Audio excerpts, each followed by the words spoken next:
कृष्ण गोकुळी जन्मला,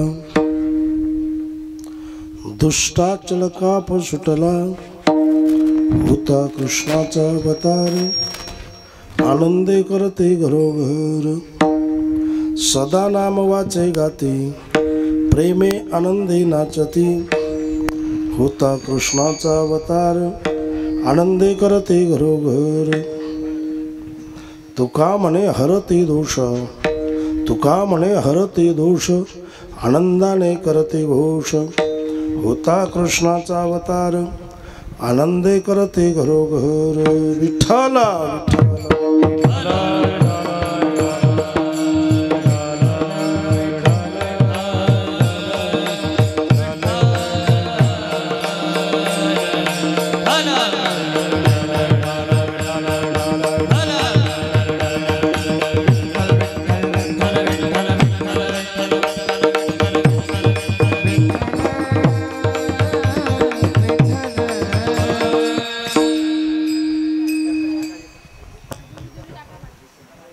कृष्ण गोकुळे जन्मला, दुष्टाचल काप सुटला, होता कृष्णाचा अवतार, आनंदे करते घरोघर. प्रस्तुत सेवेसाठी निवडलेला अभंग वैराग्याचे महामेरू श्रीमंत श्री संत जगद्गुरु तुकाराम महाराज यांचा 4 चरणाचा असा अभंग आहे आणि काला या प्रकरणातील अभंग आहे.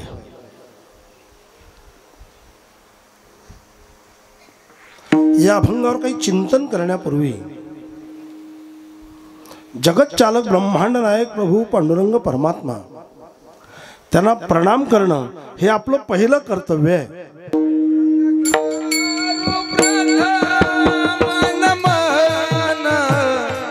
पांडुरंग करू प्रथम नमन, पांडुरंग करू प्रथम नमन, पांडुरंग करू प्रथम नमन. दुसरे चरण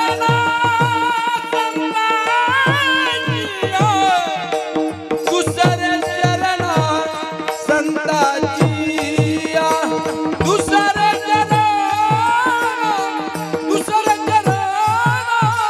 संतांची,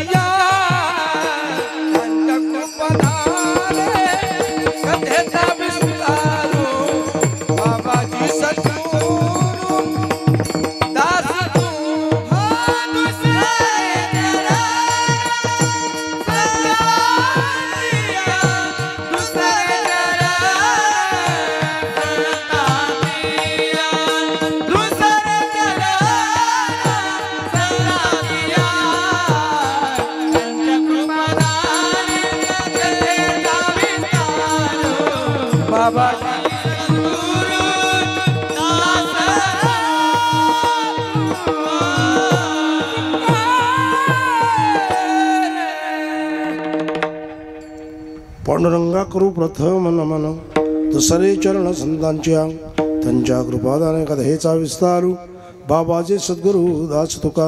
ओम नमो ज्ञानेश्वरा, करुणा करा दयाळा, तुमचा अनुग्रह लाधलो, पावन झालो चराचरी. आता हृदय आपुले, चौफाळण्या भले, वरे बैसवू पाऊले श्री गुरुची. श्री संताची माथा चरणावरी, साष्टांग हे करे दंडवत. कृष्ण गोकुळे जन्मला, दुष्टाचल काप सुटला, होता कृष्णाचा अवतार, आनंदे करते घरोघर. प्रस्तुत अभंग जो आहे हा काल्याचा अभंग आहे. आजचा प्रसंग जो आहे हा काल्याचा प्रसंग आहे. वारकरी संप्रदायामध्ये उत्सवाच्या संगता प्रसंगी आपण काल्याचा अभंग घेतोय, कारण ही एक उज्ज्वल अशी परंपरा आहे, यशस्वी वारकरी संप्रदायाची परंपरा आहे. कारण काला हे जीवनातलं अंतिम ध्येय आहे. जीवनात जर साध्य काय करायचं असेल तर तो काला साध्य करायचा आहे. म्हणजे काला झाला पाहिजे हा त्याचा अर्थ आहे. काला आणि प्रसंग जो आहे आपल्या नामसप्ताहाला यावर्षी तसे आपल्या गावात 43व्या वर्षाच्या प्रकारचं पूर्ण होत आहे. 43 वर्षाच्या नामसप्ताहाची संगत आहे. 43व्या वर्षाची. आणि एक महान संत, एक तुमच्या आमच्यात सतत वावरणारे आदरणीय पूज्य श्रद्धेय वैकुंठवासी श्री संत दिगंबर महाराज यांच्या तृतीय पुण्यतिथीच्या निमित्ताने हा महोत्सव या ठिकाणी संपन्न होतो आहे. आणि आजचा प्रसंग काल्याचा आहे. काला काला म्हणजे वेगळेपणाच नसणं म्हणजे काला. भिन्नत्व भाव संपुष्टात येणं म्हणजे काला. जीव भाव जगत भाव हा जीवनात नसणे म्हणजे काला. तुका म्हणे काला कोठे अभेद देखिला. भेदही नाही ना अभेदही नाही, याला काला असं म्हणायचं. आणि मग हा काला आहे म्हणजे आजचं प्रसादाचं कीर्तन आहे. हा प्रसाद आहे. प्रसाद मग कीर्तनच काय करायचं, प्रसाद तयारच आहे. सरपंच साहेब महाप्रसाद तयार आहे ना. हा काही प्रसाद वेगळा आहे. प्रसादे सर्व दुःखानां हानिरस्योपजायते असा हा प्रसाद आहे. कशाचा प्रसाद आहे? आणला का तुम्ही प्रसाद? काला आणला का? काय आणला? मुरमुरे. मुरमुरे तर मुरमुरे म्हटलं पोहे मुरमुरे 10-20 रुपये दिले, 10 रुपये दिले की एवढे मोठे मुरमुरे. मी त्या दिवशी सांगितलं ना गोळे महाराज की स्वस्त आहे का महाग आहे? आपला काला स्वस्त का महाग? नाही, पैसे देऊन ताबडतोब येतो ना, ताबडतोब स्वस्तच आहे. पण काला आपला स्वस्त आहे ह्या पोहे की महाग आहे, त्याच्यापेक्षा देणारा किती शक्तिशाली आहे हा महत्वाचा भाग. हा महत्वाचा भाग. काला आपला काला देण्यासाठी अधिकारी असावा लागतो. काला कुणाकुणे देणं शक्य नाही. तसं काल्याच्या कीर्तनाला सुद्धा अधिकारी व्यक्ती लागतं. आपण आता कोणाचंही कीर्तन ठेवतो त्याला नाही लागेल, पण त्यासाठी अधिकार संपन्न व्यक्ती लागते. हा पूर्वापार चालत आलेली आपली परंपरा आहे, आपला शिष्टाचार. कारण त्या व्यक्तीच्या जीवनात साधना असावी लागते, त्याच्या जीवनात तप असावं लागतं, तो आचरण संपन्न असावा लागतो. अनेक गोष्टी आहेत. पण मग काला घेणारा एक वर्ग आणि काला देणारा एक. तसा काला देणारे फक्त 2च वर्ग आहेत. घेणारे असं आहे, काला 2च ठिकाणं असे आहेत की ते काला मिळू शकतो. मग पहिले कोणचा आहे हा मला सांगा, दुसरा कोणचा नंबर लागतोय? तर हा काला जे देतोय ना, मात्र काला तेव्हा मिळतो, उगाच मिळत नाही, जेव्हा भगवान श्रीकृष्णाच्या चरित्राचं उच्चारण होतं तेव्हा, किंवा सतत जेव्हा प्रभू रामकृष्ण हरीचं चिंतन होईल तेव्हा जीवनात काला मिळतो. काला घेणारा सुद्धा अधिकारी असावा लागतो. तो अधिकारी असा, कथा ऐकल्यानंतर काला, चिंतन केल्यानंतर काला. चिंतन केल्यानंतर म्हणजे पुन्हा होईल पंचायत. आपलंही चिंतन सुरूच असतं नाही का देवदास महाराज? आपलं चिंतन का कमी असतं महाराज? आपलं चिंतन सुरूच आहे. कशाचं चिंतन सुरू आहे? परमार्थाचं का संसाराचं? विषयाचं का देवाचं? अजय भाई आपलंही चिंतन सुरू आहे. पण जे सतत प्रभूचं चिंतन करत राहतात ते काला घेण्याचे अधिकारी आहेत. मग काला देतोय कोण? तो जो जगाचा मालक आहे, तो जगाचा मालक काला देतोय असं स्पष्ट प्रमाण आपल्या डोळ्यात आहे. भानुदास गीती गाते, प्रसाद देतो पंढरीनाथ, प्रसाद देतो पंढरीनाथ, प्रसाद देतो पंढरीनाथ.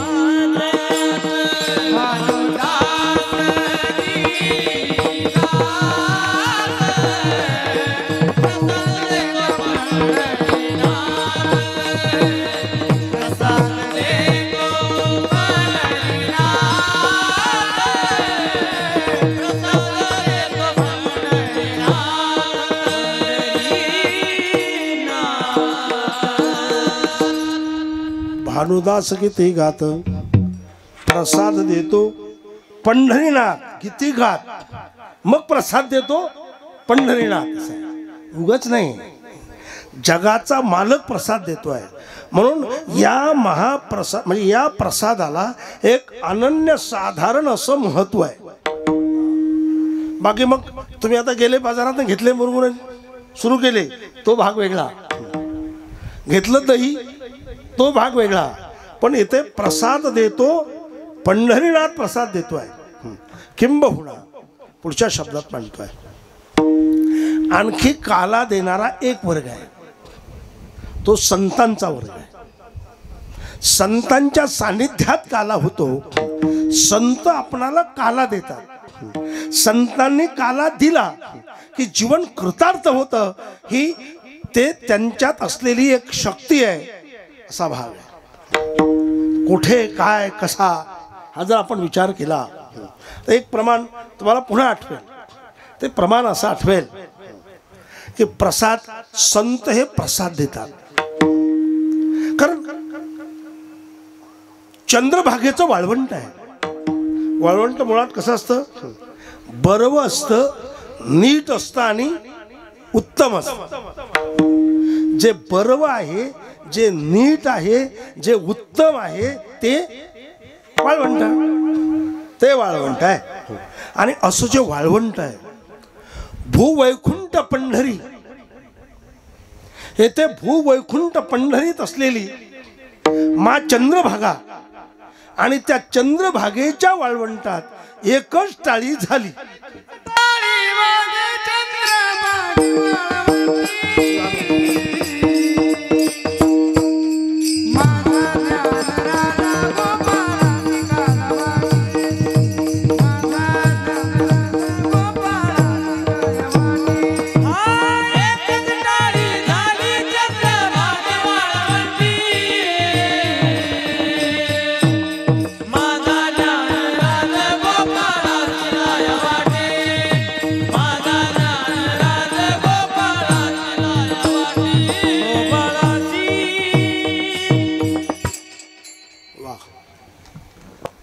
काय प्रमाण व्हायला लागले, भारीच आहे. आपले गायक सुद्धा भारत मला तुम्ही हो म्हटलं की मला कळतं, कारण मला त्यातलं काही कळत नसल्यामुळे तुम्ही सांगितलं की मला कळतं. चांगलं म्हणतात. एकची टाळी झाली, एक टाळी म्हणजे टाळ्या सुरू झाल्या कुठे? वाळवंटात. आणि मग त्या वाळवंटात एक टाळी झाली. तिथे नुसती टाळी झाली, काला वाटला एवढंच नाही, तिथे कीर्तन सुद्धा झालं. आणि त्या कीर्तनात जगाचा मालक नाचायला लागला. नामदेव कीर्तन करी पुढे देवनाचे पांडुरंग.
जिथे प्रसाद वाटणं सुरू आहे तिथे कीर्तनही सुरू होतं.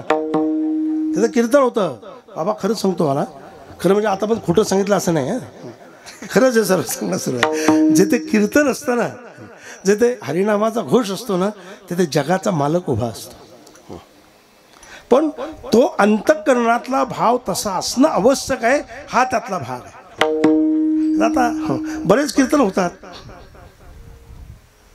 काही कीर्तन वाढदिवसाचे, काही कीर्तन जुळवा जुळवीचे, समाज जमवायचा व्हा, असे काही कीर्तन असतात. पण खरोखर कीर्तनासाठी कीर्तन, पुढचा शब्द वापरतोय, देवासाठी कीर्तन जिथे असतं ना, तिथे जगाचा मालक उभा असतो. ही ताकद त्या कीर्तनाची आहे. याचा मालक उभा आपल्या लक्षात येत नाही, पण प्रत्यक्ष पांडुरंग परमात्मा उभा असतो. म्हणून देव नाचतो. आणि अशाच प्रसंगात तेथे एक टाळी झाली वाळवंटात, आणि कोणी प्रसाद वाटला, प्रसाद देतो पंढरीनाथ, जसं पहिला सांगितलं मला, तसं एकची टाळी झाली. चंद्रभाग हे वाळवंटी माझा ज्ञानराज. काय शब्द प्रयोग केला भाऊरा बाबा. शब्द कोणचा आहे माहिती आहे का? माझा ज्ञानराज. गोपाळाची ह्या वाटी, गोपाळाची प्रसाद वाटतोय. म्हणून हा प्रसाद एवढा एक महत्व या प्रसादाचं आहे. आणि काला, काला म्हणजे दोन पदार्थाचं एकीकरण म्हणजे काला. आपण ते वरण भात, आपलं वरणपोळी, अशी वरणपोळी केली तर आपण काय म्हणतो, वरण आणि पोळी. असं चुरली की त्याला काय शब्द प्रयोग आहे, काला. म्हणजे दोन एकत्र केले की त्याचा काला. आपल्या आळंदीला काय असायचं, इकडं तिकडनं ही भाजी ती भाजी, मेथीची, मटकीची, बेसन, उडदाची डाळ, तुरीची डाळ, मुगाची डाळ, सर्व एकत्र. आपण त्याला काय म्हणायचो, कालवण. कालवण. तसं दुसऱ्या वाक्यात सांगतो हा, मोठी गंमत आहे. परमार्थात काला असतो आणि संसारात कालवा कालव असतो. ज्याच्यात कालवा कालव आहे त्याच्यात कायम अस्थिरता आहे, आणि ज्याच्यामध्ये काला आहे त्याच्यामध्ये स्थिरता आहे. म्हणून हा काला, कशाचा काला करायचा आहे, जीव ब्रह्मैक्य याला म्हणायचा काला. जीव परमात्म्याजवळ पोहोचला म्हणजे काला नाही. जीव परमात्मरूप झाला की मग काला. जेव्हा जीवाची जीवदशा संपुष्टात येईल, संपुष्टात आली की मग काय, काल. जीवाचा जीवपणा जोपर्यंत आहे तोपर्यंत काला नाही.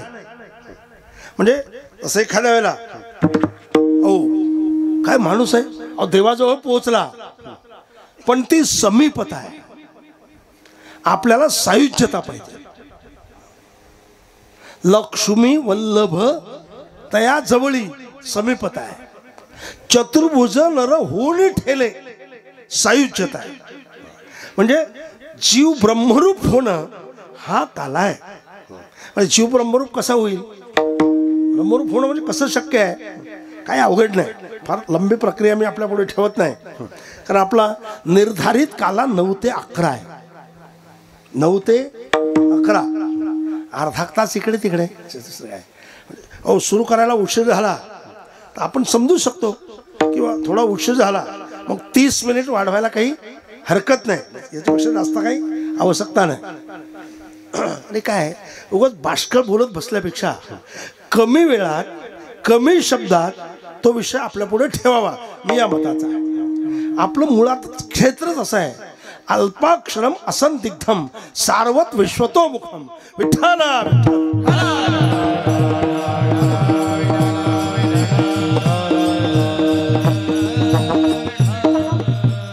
आणि इथे काय अडचण नाही. महाराज अनेक वर्षापासून कीर्तन करतो आपण, अनेक वर्षापासून. काही असं आजच आलो असं नाही, चालूच आहे. कधी मधलं, कधी काल्याचं, कधी पहिलं, कधी शेवटचं, कधी जागराचं. तुमचं तरी खरं आमचे आदरणीय पूज्य श्रद्धेय वैकुंठवासी दिगंबर महाराज आणि आमचे आदरणीय परमश्रेयी श्रद्धेय वैकुंठवासी शिवाजी महाराज, म्हणजे ही जोडी काही वेगळीच, बस एका वाक्यात. म्हणजे तुम्ही लोक कमी असं नाही हा, पण ते विशेष संपर्कात आणि त्या क्षेत्राशी अत्यंत निकटता असा भाग यांचा सर्वांचा.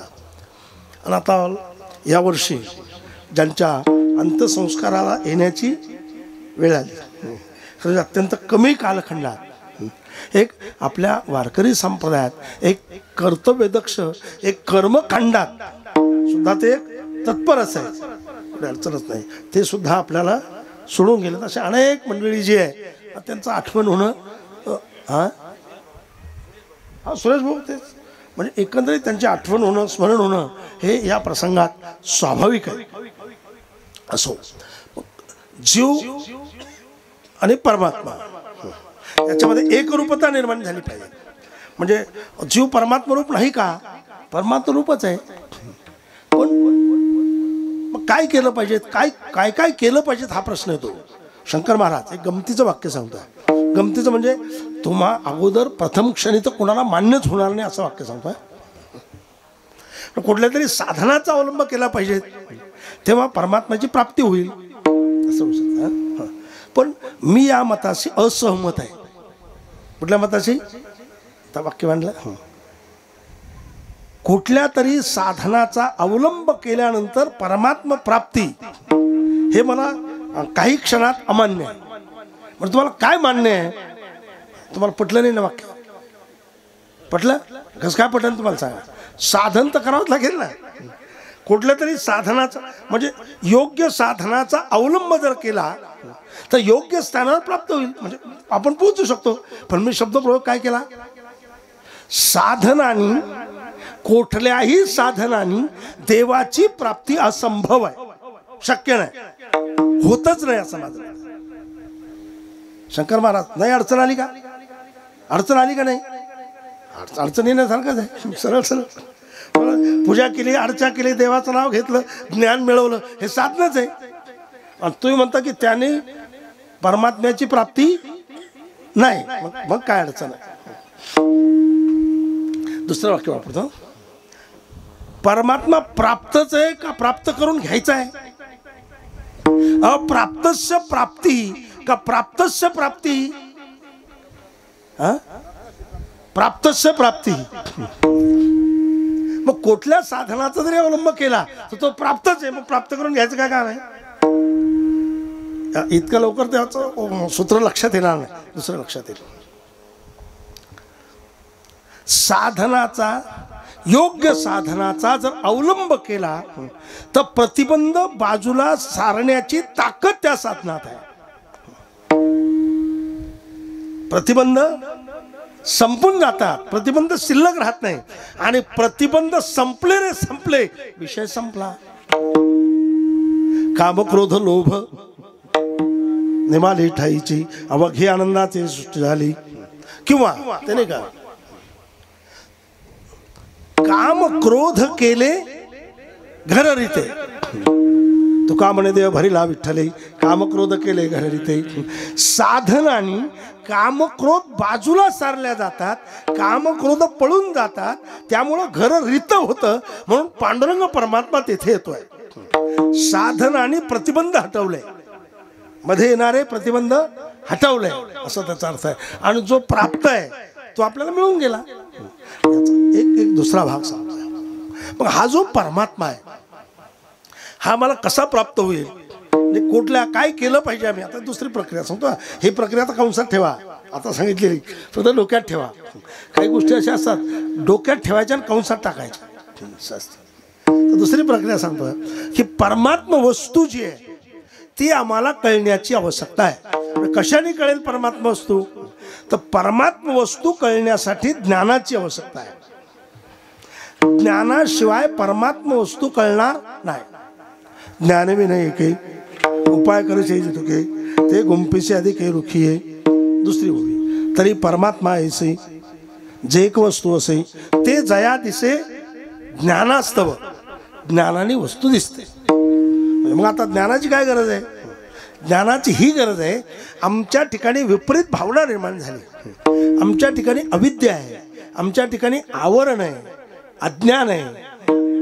मग तो असत्वापादक आभानापादक, असंभावना, विपरीत भावना याने आमचं गजबज भरलेलं आहे. मग आता यासाठी काय केलं पाहिजे? यासाठी गरज आहे प्रथम हे 3 जे आहेत हे संपले पाहिजेत, 3 बाजूला गेले पाहिजेत, 3 अवस्था संपल्या पाहिजेत, 3 भूमिका बाजूला गेल्या पाहिजेत. कोणत्या 3? अज्ञान, आवरण आणि विक्षेप. हे बाजूला गेल्याशिवाय काय मिळणार नाही. म्हणून तदनंतर परोक्ष ज्ञानाची आवश्यकता आहे. परमात्मा आहे एवढं तरी प्रथम दर्शनी लक्षात येणं आवश्यक आहे. हे केव्हा कळतं? परोक्ष ज्ञानाने.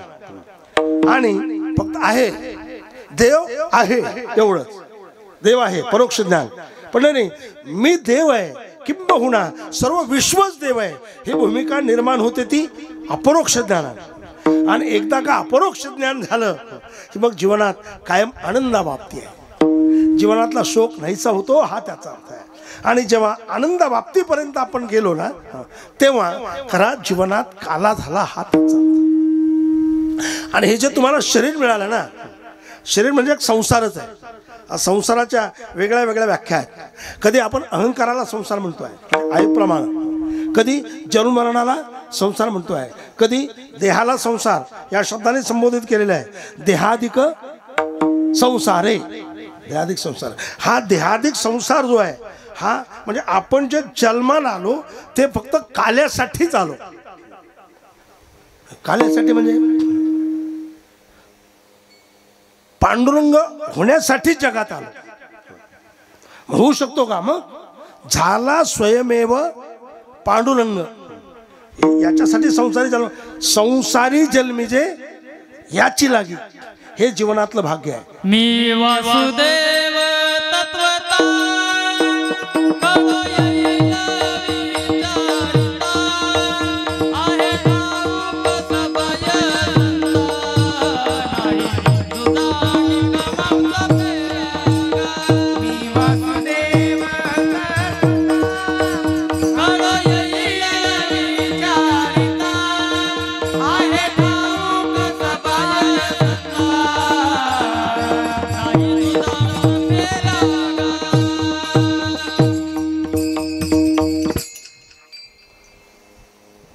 मी आहेच. कोण? वासुदेव. पण ते आपल्याला माहित नाही. कुणाला माहिती आहे? संतांना माहिती आहे. मी वासुदेव तत्वता कळो येईल विचारिता. नाही आहे ठाऊक सभाग्य संता, नाही दुजा अनिक मागुता. गा वेगळं नाहीच आहे, त्यांनाच माहिती आहे. पण त्यांना माहिती आहे म्हणून त्यांच्या सानिध्यात जर आपण गेलो ना तर आपल्या जीवनात काला होऊ शकतो. पण तुका म्हणे काला वैकुंठ दुर्लभ विशेषाला संत संगे. त्यांच्या सानिध्यात होतोय. दुसरं एक प्रमाण तुमच्या पुढे त्या निमित्ताने मांडले. निश्चय चित्ती दृढ झाला. केव्हा? बैसता संताचे संगती कळवाले कमलापती माझे कोणीच नव्हती. निश्चय चित्ती दृढ झाला. निश्चय चित्ती दृढ झाला याचाच अर्थ असा आहे माझे कोणीच नव्हती हा भाव अंतःकरणात निर्माण झाला. हा जीवनातला काला आहे. हा जीवनातला काला आहे. वृत्तीरहित अवस्था निर्माण झाली हा जीवनातला काला आहे. वृत्ती हे निवृत्त झाली जनन दिसे तेथे मी माझे हरपले ठाई जेथीच्या तेथे. अदृश्य तेच होते काय दृश्य म्हणजे ओ हा काला आहे. सहज मी अंधळा गा निज निराकार बनते. वृत्ती निवृत्त झाली जनन दिसे तेथे मी माझे हरपले ठाई जेथीच्या तेथे. अदृश्य तेच झाले काही दृश्य जे होते. सुखे मी निजलो गा शून्य सारोने तेथे. हा जीवनातला काला आहे. पण हा काला होतो तेव्हा जेव्हा जे विचारी आहेत त्यांच्या सानिध्यात गेलो तर. विचारी कोण आहे? ज्यांच्या जीवनात विवेक आहे ते विचारी आहे. दृष्टी होण्याची आवश्यकता आहे. आत्मदृष्टी जेव्हा होते तेव्हा काला झाला असं समजायचं आहे. पण जोपर्यंत देहदृष्टी आहे तोपर्यंत जीवनात काला नाही. पण ती दृष्टी निर्माण झाली पाहिजे. केव्हा होते? तैसे विचारता निरसले प्रपंच सहज सांडवले मग तत्वता तत्वरले ज्ञानी असे. तेव्हा कळतं. तेव्हा कळतंय तेव्हा काय कळतं, या उपाधी माझे गुप्त, ते चैतन्य सर्वत, ते तत्वज्ञ संत स्वीकारी ती सलिले पाहिजे असे हे गुणमुले असे परी निवडून ना जाऊन से वेगळं की जे भूसबी जाई कोट उपणे तारा हे घनवट उडवते फलकड जाणू आले तैसे विचारताने रसले प्रपंच सहज सांडवले, प्रपंच सहज सांडला, मग काय अडचणच राहिली नाही. याला म्हणतात काला. बस हा आहे काला. आणि असा काला आपल्या जीवनात झाला पाहिजे. असा काला कुणाच्या जीवनात झाला? गोपाळांच्या जीवनात काला झाला, गवळणीच्या जीवनात काला झाला, जे साधू संत ऋषीमुनी आहेत त्यांच्या जीवनात काला झाला, हा त्याचा अर्थ आहे. त्यांच्या जीवनात काला झाला. मग तसं गवळणीच्या जीवनात, गोपाळांच्या जीवनात काला झाला. मग त्यांच्या जीवनात जो काला झाला, हा काला त्यांना कुणी दिला? हे या दशेवर त्यांना कुणी आणलं? काही ऐशी दशा येईल माझ्या अंगा, अशी जी दशा आहे त्यांना जीव दशेवरून मुक्त दशेवर कुणी आणून सोडलं? तो आणून सोडणारा जो आहे तो जगाचा मालक आहे. जगाचा मालक, जगाचा मालक सुद्धा आणून सोडतोय. तैसे आम्हा केले पांडुरंगे, आणून सोडलं तिथे त्या स्थानावर. माझ्या विठोबाचा कैसा प्रेम भाव, आपणच देव होय गुरु. म्हणजे स्वतः तसं झालाय आणि तशी तयारी केली. पण तसं गोपाळ जे आहे त्यांच्या जीवनात कोण त्यांच्या जीवनात आलंय? त्यांचं जीवन कृतार्थ कोणी केलंय? त्यांच्या जीवनात एक आनंदाची लाट हे कुणामुळे निर्माण झाली? तत्कालात जे सज्जन होते त्यांच्या जीवनात आनंदाची लाट उभी राहिली, आणि जे दुर्जन होते त्यांच्या जीवनात दुःखाची लाट उभी राहिली. जे सज्जन होते ते आनंदात राहत होते, दुर्जन जे होते ते भांबावलेले होते, घाबरलेले होते. पण हे कुणामुळे? तर हे जे झालंय तत्कालात हे झालं जगाच्या मालकामुळे. कोण तो जगाचा मालक? जो जगाची उलथापालथ करतोय, ज्याने जग निर्माण केलंय, असा जो आहे तो कृष्ण आहे. आणि असा कृष्ण जो आहे हा जेथे जन्माला आला ते स्थान कुठलं आहे, आणि तो आला तेव्हा दुर्जनांच्या अंतकरणात कुठला भाव निर्माण झाला हे आम्हाला सांगा. त्या अभंगाच्या पहिल्याच्या कृष्ण गोकुळी जन्मला, कृष्ण गोकुळी जन्मला, कृष्ण गोकुळी जन्मला, कृष्ण गोकुळी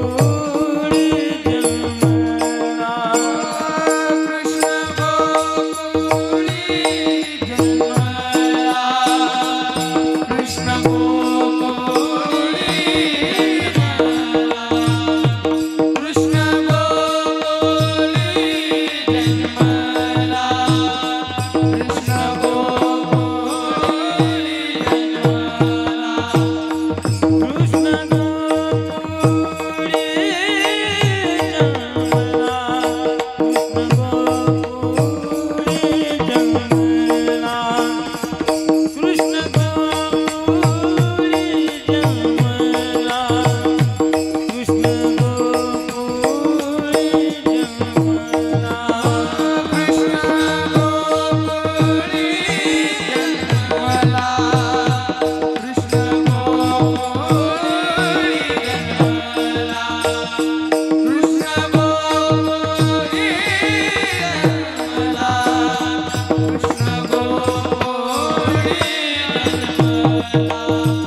गोकुळी जन्मला, दुष्टा चळका पष्टला, कृष्ण गोकुळी जन्मला.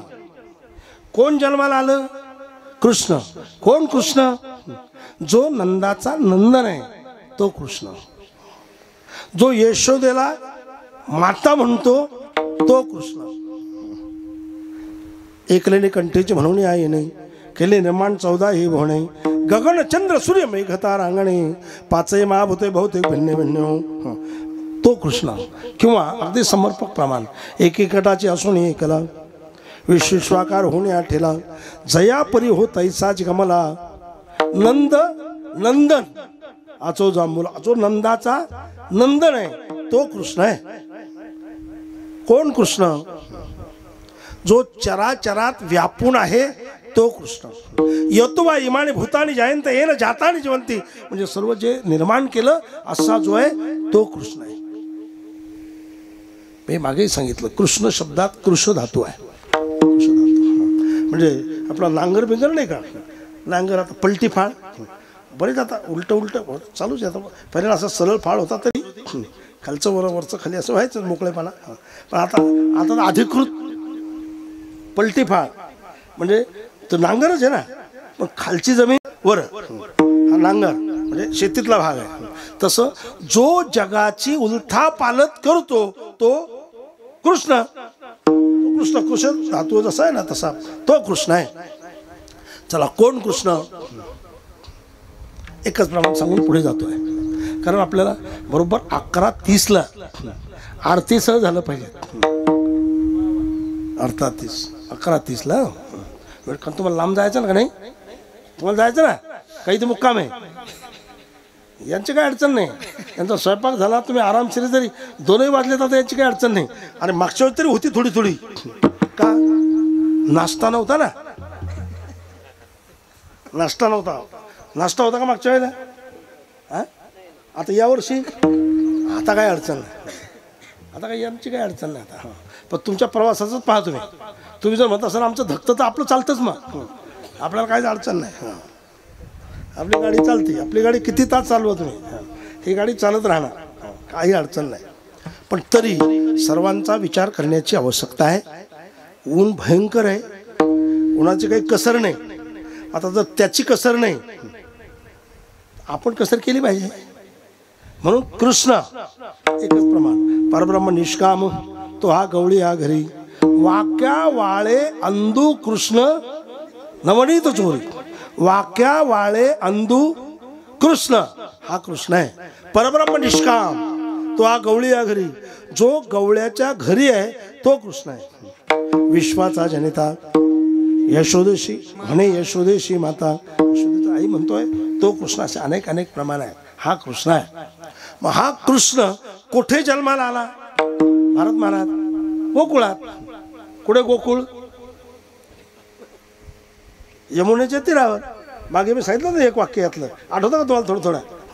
गोकुळ आपण म्हणतो ना आपल्या व्यवहारात. महाराज आमच्या महाराजाला बरेच माहिती असे गोकुळातले घर. शिवा महाराजाला गोकुळातले, बगर गोकुळातले असे अनेक घरं दुरुस्त करण्याचं काम आमचे महाराज शिवा महाराज करतात. अनेक घरं दुरुस्त करण्याचं काम करतात बिचारे. अनेक लोक व्यसनापासून मुक्त होतात, दूर जातात. आणि काही लय भारी केसेस असल्या जात बी नाही. मग तुम्ही म्हटलं की नाही, अरे पण एक लक्षात ठेवा, कोणत्या डॉक्टराकडे जर तुम्ही गेलात तरी सर्वांचं जुळतं असं नाही. एखादा डॉक्टरकडे गेल्यानंतर औषधोपचार होतो, पुन्हा जातो, काही 2 महिन्यांनी जातात. पण काही दुरुस्त होतात. जर दुरुस्त झाले नसते तर गेलो असतो का आपण? काहीतरी फरक पडतोच ना. तसं जवळजवळ 75%, माझं बरोबर आहे का? 75% गेलेले 100 जर असले त्याच्यापैकी 10 गेले तर 7 दुरुस्त होतात आणि 3 पुन्हा. आणि मग 3 काय सांगतात, काय उपयोग आहे, महाराजाकडे जाऊ पुढे जमतं, असे सांगणारे 3 असतात. पण ते अनेकांचं जुळतं आहे. आता गोकुळ पाहायचं. मागे एक वाक्य सांगितलं तुम्हाला मी, कोणतं गोकुळ आहे त्याच्यावर फक्त विस्तार नाही करणार. वा, एक घर आहे, त्या घरात 3-4 भाऊ आहेत, सुना आहेत, मुलं आहेत, मोठं घर आहे, एक असा मोठमोठ्या म्हशी आहेत, चांगल्या जाड्या जुड्या म्हशी, गाई आहे आणि दूध दुभत आहे. धरणी धरी पीक गाई उडल्या म्हशी, धरणी धरी पीक गाई उडल्या म्हशी. असं आहे, असं काही कसरच नाही. काही ठिकाणी बकऱ्या बी नसतील.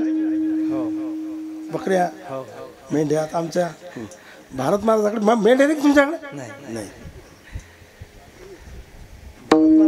मेंढ्यावाले येतच ते. आणि एक डोक्यात ठेवा, मेंढ्यावाले माणसं जास्त मालावाले असतात. ते समजू काहीच देत नाही. लक्षात तुमच्या काही समजू देत नाही. तुम्हाला मागच्या वेळेस सांगितलं मी त्यांची जोडी पाहिली होती, तुम्हाला सांगितलं ना. तर ते महाराज एक खटोली आहे का नाही, खटोली महाराज खटोली, ती लहान लेकराला खटोली करतो ना आपण, ती खटोली त्या बैलाच्या पाठीवर बसत होती. इतके इतके सजावत इतके जाळत. हां असं. आणि आता आपल्याला वाटतं की आपला इतका कापूस आहे आणि तितकं त्यांचं एकच पीक पाहिलं मी, एकच पीक आहे तर 5-7 लाखाचं आहे, अजून इकायचं राहिलं. तरी सुद्धा इतक्या कामाच्या व्यापातून आपल्या प्रेमामुळे ते आपल्या गावाला येतात, हे महत्वाचं आहे. ते येतात हे महत्वाचं आहे. हे कशाकात सांगितलं माहिती नसेल तुम्हाला, माहिती झालं का तुम्हाला? हे पुढच्या वर्षी पण आपल्याकडे यावं म्हणून सांगितलं. काही गोष्टी अशा असतात, काही गोष्टी अशा असतात, काही गोष्टी कराव्या लागतात अशा. कारण त्यांना माहिती आहे की आपल्याबद्दलची आत्मीयता आहे, जिव्हाळा आहे. आता पुढच्या वेळेस यायला काही हरकत नाही, येतील ते. भारत महाराज आम्ही तुम्हाला निमंत्रण करतोय, तुम्ही पुढच्या वेळेस नक्की या. हा काही कारण नाही ते तुमच्या दोघात पहा. पण भारत महाराज अतिशय सुंदर गायक आहे, अतिशय चांगलं, अतिशय प्रमाण सुद्धा बरेच पाठ आहे. आता मग आमचं नेहमी सूत्र असतं महाराज. आता मागच्याच हप्त्यात होतो आम्ही 8-10 दिवसापूर्वीच. पण भारत महाराज असल्यामुळे काय मजाच मजा. एकच कीर्तन होतं ना, एकच कीर्तन होतं. पण असं वाटलं हे सप्ताहातलं आता शेवटचंच कीर्तन आहे. इतकी संख्या, गायक वादक, ते काय ते आज बरोबर त्याने गायकच चांगलं बरोबरच आणले होते, वादकही बरोबर आणले होते, मला वाटतं माऊली होते. असं चांगलं एक एका होणी बळी रे महाराजांचे. पहा बरं, 2-3 वाक्य झाले पण पुढच्या वर्षी जमलं का नाही. 2-3 वाक्य आपलं काय बिघडलं त्या वाक्य. म्हणजे ते येणार म्हणजे तुम्ही घरी राहू नका. मग बलवंत आलेच मग असं असतं कधी कधी काय बलवंत आलं हां आहेच ना. मग माऊली बी असं झाले काल कैलास महाराज झाले. मग काय कसं काय तितकं प्रेम आहे, जिव्हाळा आहे, आत्मीयता आहे. हा भाग आहेच ना शेवटी. चला गोकुळ ना म्हणजे मोठं कुटुंब आहे, 50 लोकांचं कुटुंब आहे.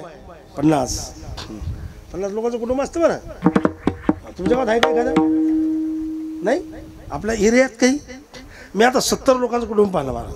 70. त्या 70 लोकांच्या कुटुंबात आपला एक कीर्तनकार सुद्धा आहे, त्या घरचा चांगला कीर्तनकार आहे. 70 लोकांचं कुटुंब. लोक इतकं जमतंच कसं आहे. आमच्याकडे दोघायचं मिळणे लागून राहिला. मी त्याने म्हटलं आमच्याकडे दोघायचं मिळणे लागून. आणि 2 जण, एक मुलगा असला सुनाली की 6 महिन्यांनी बाजूला. आणि 2 पोरं असले ना, काही ठिकाणी मी असं पाहिलं महाराज, वाईट कठीणच वाटतं मला. 2 मुलं पती पत्नी आणि त्याच्यानंतर 2 मुलाचे लग्न झालेले असतात. मग एक ठरलेलं असतं, म्हातारी तुझ्याकडं, म्हातारं माझ्याकडं. मात्र म्हातारीने म्हाताऱ्याकडे पाहायचं नाही. हां हो कठीणच आहे. मी असं पाहिलं म्हणून सांगतो बरं. ते बघ इमानदारी पण खोटं नाही सांगतो मला. मी असं पाहिलं. किंवा त्या म्हातारीने सांगितलं मला, म्हाताऱ्यांनी सांगितलं, त्यांनी सांगितलं मी माझ्या एका पोरात आहे पण त्यांनी एक आट घातलेली आहे त्या 2 पती पत्नीने. म्हणलं काय आट आहे? त्यांच्या घरी जायचं नाही, कोणाच्या मोठ्याच्या घरी जायचं नाही, त्यांच्याकडे जेवायला जायचं नाही, त्यांच्या घरी पाणी प्यायला जायचं नाही, दुःख त्यांना सांगायचं नाही, काहीच नाही. दरवाजात सुद्धा जायचं नाही. म्हातारं कुठे? त्या घरात. म्हातारी या घरात. कठीण आहे रे बापा, कठीण आहे तुमचं. असं होणार नाही याची काळजी घ्या. असं पण असं मोठं कुटुंब आहे आणि तिथे दही दूध भरपूर आहे. धरणी धरी पीक गाई, हो नदी वाहते, सुंदर सुंदर फुलं आहे, सुगंध आहे, सुंदर गार्डन आहे. काय विचारता सोय, माल भरपूर आहे. देव देऊन विसरला. त्या घराला आपण काय म्हणतो? गोकुळ. काय गोकुळासारखं घर आहे राव, गोकुळासारखं घर आहे ते गोकुळ आहे. पण हे गोकुळ वेगळं. ज्या गोकुळात चिंताच नाही ते गोकुळ आहे. ज्याच्यामध्ये काही कमीच नाही ते गोकुळ आहे. जेथे चिंता संपली चिंता ते पळाली गोकुळाबाहेरी. यमुनेच्या तीरावर जे आहे ते गोकुळ आहे. त्या गोकुळात कृष्ण जन्माला आला. आता मला सांगा तिथे आणला का आला? आता ही मोठी गंमतच आहे महाराज. तिथे कुठून? मथुरेतून. ते 3 ठिकाण आहेत महाराज त्याचे. देतात महाराज कोणते कोणते? मथुरा, गोकुळ आणि द्वारका. 3 ठिकाण आहेत. आणि कृष्णाचं वय माहिती आहे का? हे असं एखादं वाक्य माहीत झालं तरी चिकार झालं. 125. किती? 125. 125. बाकी पुढे बघू आता त्याचा कालखंड. तर युद्ध कुठे? गीता कुठे सांगितले? गोकुळात, कुरुक्षेत्रात. मग ते मथुरा आहे का गोकुळ आहे का द्वारका आहे? कालेज कीर्तनातलं ऐकणं चालू आहे आपले. चला, पण इथे एक आहे कीर्तनात, या आजच्या कीर्तनातलं एक पथ्य आहे. काही कीर्तनात मोठं पथ्य असतं. काय? एक सोडून दुसऱ्याचं सांगायचं नाही. इथे कशाचं सांगायचं? फक्त गोकुळ. काय? फक्त गोकुळ. तिथून आणला, टेकवला आणि इथे जन्माला आला, असा त्याचा अर्थ आहे. कृष्ण गोकुळी जन्मला. महाराज, जन्म माणसाला आहे का जन्म देवाला आहे? आगा कर्मे जे उरावे ते सुखदुःखे फळावे ते भोगावे आयावे दे आहे का? जन्म माणसाला का जन्म देवाला? तुमचा काय अंदाज आहे? माणसाला. का? कर्मानुसार जन्म असतो. ज्याचं जसं कर्म तसं त्याला जन्म. मग देवाचा काय कर्माचा संबंध आहे गोळे महाराज? मग आता जसा जन्म कर्म तसा जन्म. कर्मानुसार जन्म असतो. मग देवाला कर्म आहे का? कर्माचा काही संबंधच नाही देवाला. मग देवाचा अवतार आहे का देवाचा जन्म आहे? अवतार. मग इथे शब्द काय मांडला? कैलास महाराज जन्म. इथे जन्म. मग जन्म म्हणणं बरोबर आहे का? मग तुकाराम महाराज म्हणायला पाहिजे होता जन्म? नाही म्हणायची तर सोयच नाही. कारण ज्यांचे शब्द निर्दोष आहेत, ज्यांचे शब्द अचूक आहेत ते तुकाराम महाराज. ज्यांच्या शब्दात दोषच नाही, ज्यांच्या शब्दात चुकच नाही ते तुकाराम महाराज. मग जन्म शब्द कसं काय वापरला? एकाच वाक्यात उत्तर. जन्म एवढ्यामुळे वापरला, आपल्या जिभेवर जन्म शब्द नेहमी एक अवतार शब्द आहे. आपल्या जिभेवर जन्म. का तुमची जन्मतारीख का अवतार तारीख? रेकॉर्डला जन्मतारीख. अहो जन्मतारीख काय तुमची? 19. ही जन्मतारीख, ही जन्मतारीख. हो, मरायच्या वेळेला यांचा जन्म कधी झाला का अवतार झाला म्हणतो आपण? जन्म. म्हणजे जन्म हा शब्द आपल्या जिभेवर आहे. जन्म हा शब्द आपल्या कानावर आहे. आमच्या भावाला पोरग झालं बरं. कधी झाला त्याचा जन्म? कधी झालं पोरग? बरं झालं. बाळात पण चांगलं झालं. हो, चांगलं झालं. जन्म. पण जन्मतारीख लिहिली का? रेकॉर्ड झालं. रेकॉर्ड झालं. पण जन्मतारीख म्हणजे आपल्या जिभेवर, आपल्या कानावर जो शब्द आहे, सातत्याने जो शब्द आदळतो तो कोणता आदळतो? जन्म. अवतार शब्द आदळत नाही. म्हणून आपल्या लक्षात यावं म्हणून सुरुवातीला प्राथमिकतेमध्ये जन्म शब्दाचं त्या ठिकाणी जन्म शब्द ठेवला. जन्म शब्द मुळता नाही, पण जन्म ठेवला आपल्याला कळण्यासाठी. पण पुन्हा अजून दुसरं चरण आलं नाही, पण सांगतोय. म्हणून सिद्धांताचा जो शब्द आहे, जो अचूक शब्द आहे, जो अंतिम शब्द त्यातला आहे तो अवतार आहे. म्हणून दुसऱ्या चरणात अवतार शब्द ठेवला आणि पहिल्या चरणात आपल्याला लक्षात यावं म्हणून जन्म शब्द ठेवला. बस. म्हणजे जन्म शब्दासाठी चिंतन पुढे झालं. म्हणून कृष्ण गोकुळी जन्मला. पुढे काय झालं? दुष्टा चळका सुटला. जे दुर्जन होते ते घाबरले. थर थर थर थर थर थर थर थर थर थर घाबरून गेले. त्याला असं वाटलं आता आपल्याला मारणार आला, हा आपल्याला मारून टाकणार आहे. स्वाभाविकच आहे. स्वाभाविकच आहे, कारण त्याचं भक्ता राखे पायापासी दुर्जनाचे संहारी, तो शस्त्रास्त्र घेऊनच आला. घेऊन या चक्रगदा हाची धंदा करीतो. म्हणजे ते शस्त्र घेऊन आला तर यांना माहिती होतं हा आपल्याला संपवणार आहे, हा आपल्याला मारणार आहे, हा आपल्याला शिल्लक ठेवणार नाही. मग दुर्जन जे आहेत ते घाबरू लागलेले आहेत, ते अशा थरथर कापतात झालेलं आहे. आता काय केलं पाहिजे हा प्रश्न त्यांच्या ठिकाणी निर्माण झालेला आहे. म्हणून त्यांनी धावायला सुरुवात केलेली आहे, पळायला सुरुवात केलेली आहे. दुर्जन जे आहेत ते घाबरलेले आहेत, ते पळायला लागलेले आहेत. कोण दुर्जन आम्हाला कुठे माहिती कोण दुर्जन आहे कोण सज्जन आहे. आम्ही तर बेजार आहे त्याच्यात. आम्हाला कधी कधी सज्जनही दुर्जन वाटतात आणि दुर्जनही सज्जन वाटतात. म्हणजे आम्हाला त्यातली नजर नाही हा त्याचा अर्थ आहे. दोन वर्ग आहे महाराज. एक वर्ग असा आहे त्याला दुर्जन कोणी दिसतच नाही, एक वर्ग असा आहे त्याला सज्जन कोणी दिसतच नाही. एक वर्ग असा आहे त्याला सज्जन वाटतात, दुर्जन वाटतात. आणि एक वर्ग असा आहे त्याला सज्जन दुर्जन वाटतात आणि दुर्जन सज्जन वाटतात. विठ्ठल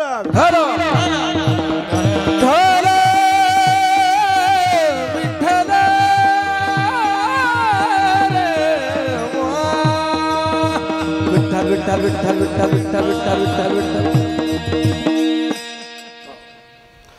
4 वर्ग समजले ना. बरं सांगितलं काय माहिती कोणते गेलं आता तर आठवायला लागलं तर काय 4 सांगितलं याच्या संदर्भात. मग असे जे दुर्जन कोण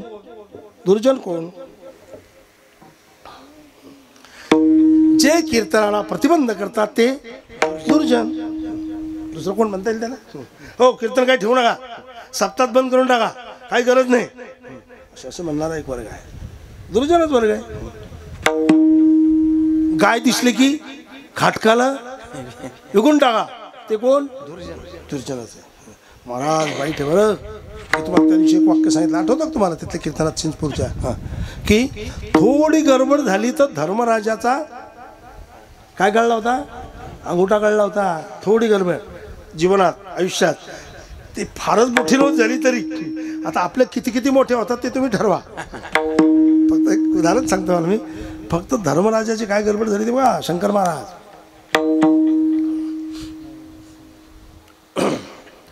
फक्त अश्वत्थामा हतः, अश्वत्थामा मेला असं अश्वत्थामाच्या वडिलाला सांगायचं असं ठरलेलं होतं. तुम्ही सांगा अश्वत्थामा मेला. भगवान श्रीकृष्णाने सांगितलं धर्मराजाला. कृष्णही आगाऊच होता त्या मानाने काही टायमाला. तर कृष्णाने सांगितलं कारण त्याच्याशिवाय अश्वत्थामा मेला हे म्हटल्याशिवाय ते संपणार नाही, वडील संपणार नाही. मग अशा वेळेला सांगा. ते म्हणे बा आपल्या कोण म्हणणार नाही, आपण आयुष्यात खोटं बोललो नाही. कोण म्हटलं धर्मराजा, खोटं बोललो नाही. ते म्हणे खोटं बोलूच नका, खरंच सांगा. खरंच सांगता ते अश्वत्थामा नावाचा जो हत्ती आहे त्याला आम्ही मारतो आणि मग तुम्ही सांगा अश्वत्थामा हतः. म्हणलं की आले ते आल्याबरोबर हम काय म्हणतो माहिती का, धर्मराजा अश्वत्थामाचं काय, अश्वत्थामा हतः असं म्हटलं आणि लगेच दुसरं वाक्य उच्चारलं. कोण धर्मराजाने, नरोवा कुंजरोवा. पण त्या कलाकार मंडळी जी आहे ना भगवान श्रीकृष्णाची, त्याने ते ऐकूच दिलं नाही. त्यानं लगेच अश्वत्थामा हतः म्हटल्याबरोबर डग डग डुंग डुंग डग डग डुंग डुंग डग डग डुंग लगेच वाद्य वाजवायला सुरुवात केली. याच्या कानावरच नाही केलं. दुसरं वाक्य नरोवा कुंजरोवा. पण हत्ती मेला का माणूस मेला का हत्ती मेला हे माहित नाही नक्की. म्हणजे धर्मराजांनी बरोबर सांगितलं पण अंदाजे असं का असं माहित नाही. इतकं चुकीचं बोलण्याचा परिणाम अंदाजे त्याचा परिणाम काय झाला समजलं काय झालं होता. अंगुष्ठ त्या कर्मासाठी गेला, अंगुष्ठ गेला. आता इतकं केलं, इतकंच झालं तर इतकं गेलं अंगुठा. आता आपलं किती होतं आणि काय होणार आहे ते तुम्हीच ठरवा बाबा. आपण काही सांगत नाही त्याच्या बाबतीत. अशी गंमत आहे बाबा खरी. म्हणून कशा करता असं सांगितलं आहे, अचानक कसं सांगितलंय काय लक्षात नाही. पण दुर्जन घाबरले.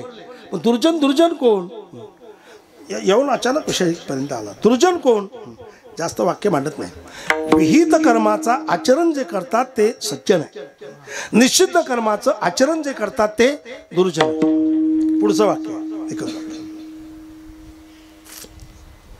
माणसाच्या जीवनात काळेमा फासणारे कृत्य जेव्हा त्याच्या जीवनात होतात ज्याच्या जीवनात होतात त्याला म्हणायचं दुर्जन. बाकीचं पुढे जा, बाकीचं काय सांगणार नाही. म्हणून असे दुर्जन जे ते घाबरले, दुर्जन घाबरले. आता एक वाक्य तर ठरलंच मला वाटतं तुमचं, एक बाकीचं काय व्हायचं ते होऊ द्या, पण गाय कसायला विकायची नाही. मी एका ठिकाणी सांगितलं गाय कसायला विकायची नाही, एका गावात सांगितलं. त्या लोकांनी कीर्तन झालं, सांगितलं आमच्या गावात गायच नाही महाराज, तर काय सांगायचं काम आहे. काहीच आता एकच शिल्लक राहिली नाही. आता तुमच्या गावात किती गायी असायच्या? एका एका माणसाकडे 10-10, 20-20, 25-25 गायी असायच्या. 20-20 गायी. अशा गायी संध्याकाळी आल्या का नाही नव्हती बा गावात, असे गावात आले बा, या अन्नाच्या घरापासून असे निघले इकडे. पलीकडचे घरं काही नव्हते पहिल्यांचे, या कोपऱ्यापासून घरं असतील असे समजा. इथून गाय निघली, गायी आल्या. घराचे आई वडील काय सांगायचे माहिती? आई काय सांगायची? है बाहेर जाऊ नको का, ढोरं यायची वेळ झाली, गायी यायची वेळ झाली, रस्त्यावर जाऊ नका असं होतं ना आपल्या लहानपणी. रस्त्यावर जाऊ नका, गायी यायची वेळ झाली. आता काय सांगलं माहिती का? है बरोबर घरात व्हा का, गाड्या यायची वेळ झाली. गाय शब्द कायमच आहे, पण तिथे याच्या जागेवर ड झालं. एवढी अशी अडचण आली. आता गाड्या यायची वेळ झाली, संध्याकाळ झाली. आता लोक निघले रायपुरातून, काही बुलढाण्यातून, काही धाडातून, काही चिखलीतून, काही आता येतील घरी भरा भरा. असे गंमत झाली. आता जाऊ द्या ते कोणवा. पण म्हणून गायी सांभाळणं महत्वाचे आहेत. गाय कसायला विकू नका. जडच झाली एखाद्या गोशाळेत नेऊन द्या, सांभाळणाराकडे द्या, पण मात्र कसायाला गाय विकू नका. असे आमची तुम्हा सर्वांना नम्र विनंती आहे. जो कसायाला गाय विकतोय त्याला दुर्जन याच्यामध्ये त्याचं नाव अशा प्रकारचं पडत आहे. आपल्याला झाला असेल ते सोडून द्या. आता मला माहितीच आहे काही काही विकल्याच टाईम टू पडला. आणि किती आले असतील हो, आणि किती येऊ द्या. संसारात पुरतात असं वाटतं तुम्हाला? पुरतात? कोण माणूस संसारात पुरतात पैसे? किती येऊ द्या हो, लाखाने पैसे येऊ द्या, कोटीने पैसे येऊ द्या, संसारात पुरत नाही. निपुर हा शब्द त्या संसारातला कायमच आहे. त्याचं कारण असं आहे, आला पैसा हे घर बांधा, आला पैसा ती गाडी घ्या, आला पैसा तिकडं देऊन टाका, आला पैसा तिकडं वावर घ्या. असं करत करत करत पुन्हा एकदा आले की गेले की पुन्हा अर्धे आहेत आपल्याला, अर्धे इकून तिकून आणू, पुन्हा ते अर्धे फेडता फेडता पुन्हा टाईम जातो, पुन्हा काहीतरी घ्या. आणि असं अख्खं बांधलं. अच्छा, मी एक माणूस पाहिला जवळचा, तेव्हा आपल्याला पोराच्या नावावर जमीन करायची नाही. श्रीमंत माणूस होता. पोराचं म्हणलं का बो, पोरं म्हणे बाबा तुम्ही सांगा नाही यायला आमच्या नावात जमीन. ते म्हणे, मी म्हणलं त्यांना का, म्हणलं पोराचं, अहो म्हणे महाराज जर याच्या नावात जमीन केली ना ते आपल्याला सांभाळणारच नाही. आणि त्याच माणसाचं जीवन मी पाहिलं, अक्षरशः पोरांना सांभाळलंच नाही. ते तुम्हाला आता जमिनीचं काय करायचं करा, आमचं काय म्हणणं. कारण हा झाला गात्र गली, बाहेर काही जात आहे ना जमीन नावाची काय, तो गेल्यानंतर पोरांनी जमीन नावाचं करून घेतलं. काय काय उपयोग झाला.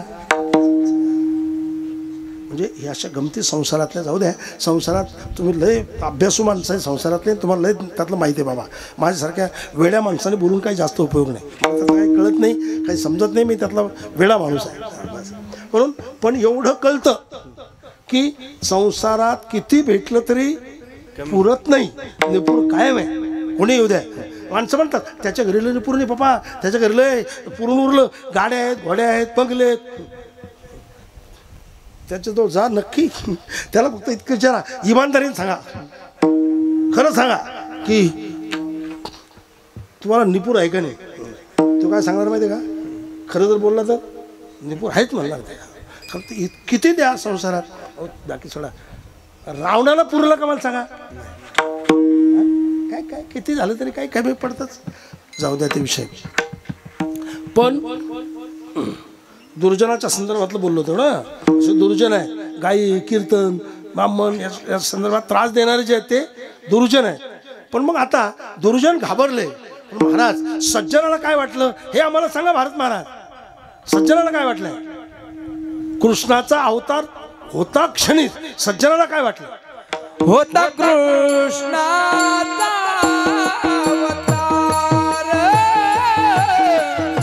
होता कृष्णाचा अवतार, होता कृष्णाचा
होता कृष्णाचा अवतार आनंदे करते घरोघर. 11:20 झाली. आता फक्त 10 मिनिट बाकी आहेत. 10 मिनिटात आपल्याला थांबायचं आहे. तर अवघडच येतात 10 मिनिटात थांबायचं म्हणजे भराभर जाते तर गाडी. होता कृष्णाचा अवतार आनंदे करते घरोघर. कृष्णाचा अवतार कारण दुसऱ्या दुसरं चरण म्हणजे सिद्धांताचं चरण आहे. हे सिद्धांताचं चरण आहे. होता कृष्णाचा अवतार. कृष्णाचा अवतार झाल्याबरोबर सज्जनाने आनंद व्यक्त केला. एका घरात नाही आनंद करती घरोघर. घराघरात आनंद सुरू झाला का कृष्णाचा अवतार झाला. बाळकृष्णंदा घरी आनंदल्या नरणारी. सर्व जिकडं तिकडं आनंदच आनंद आहे. म्हणून तो मला सांगा तो आनंद कसा व्यक्त करत होते. अभंगाच्या 3ऱ्या चरणात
शिल्लोड सुंदर आहे.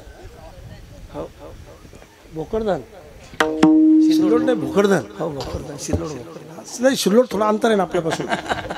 भोकरदन लगेच लागू नये. भोकरदन सुंदर पोळ आहे.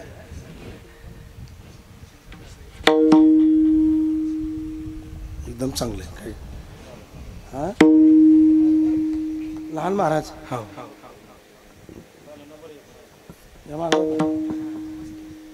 वा अभिनंदन महाराज.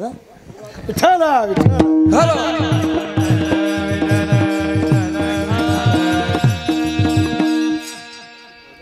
होता कृष्णाचा अवतार आनंदे करते घरोघर. मग कसा आनंद व्यक्त करतात तुम्ही सांगितलं. आता सदा नाम वाचे गाती प्रेमे आनंद नाचते. महाराज लक्ष ठेवा बरं.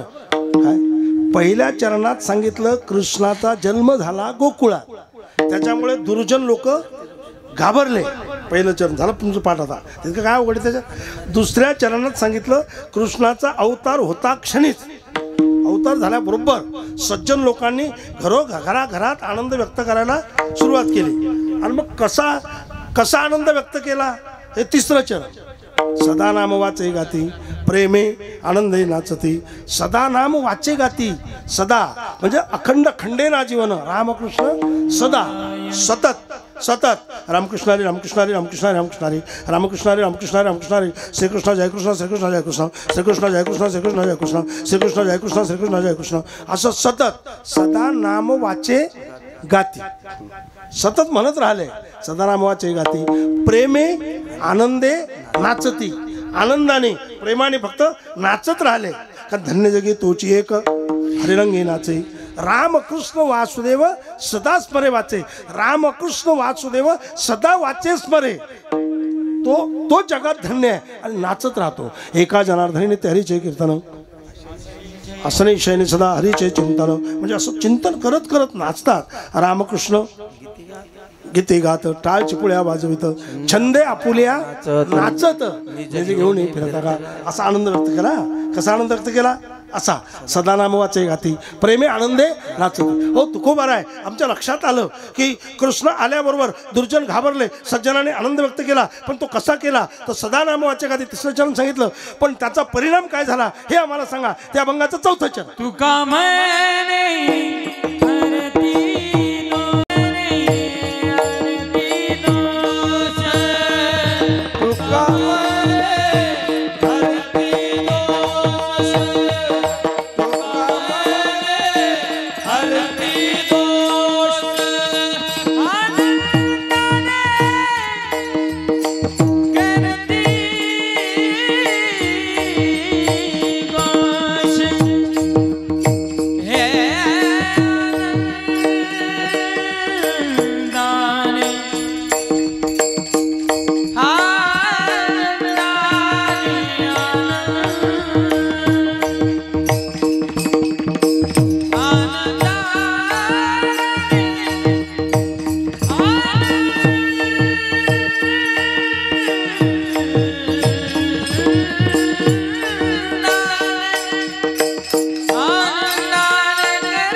तुका म्हणे हरती दोष परिणाम.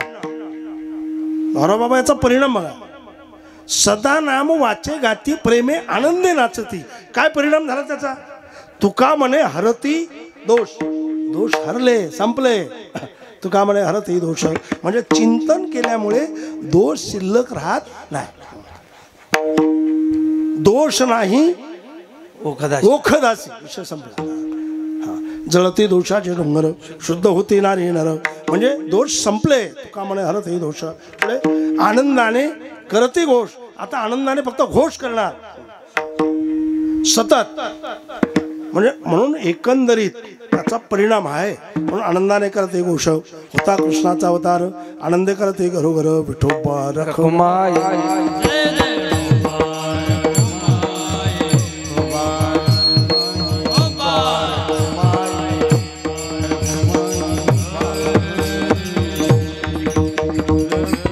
चरित्र ते उच्चारावे केले देवे गोकुळी.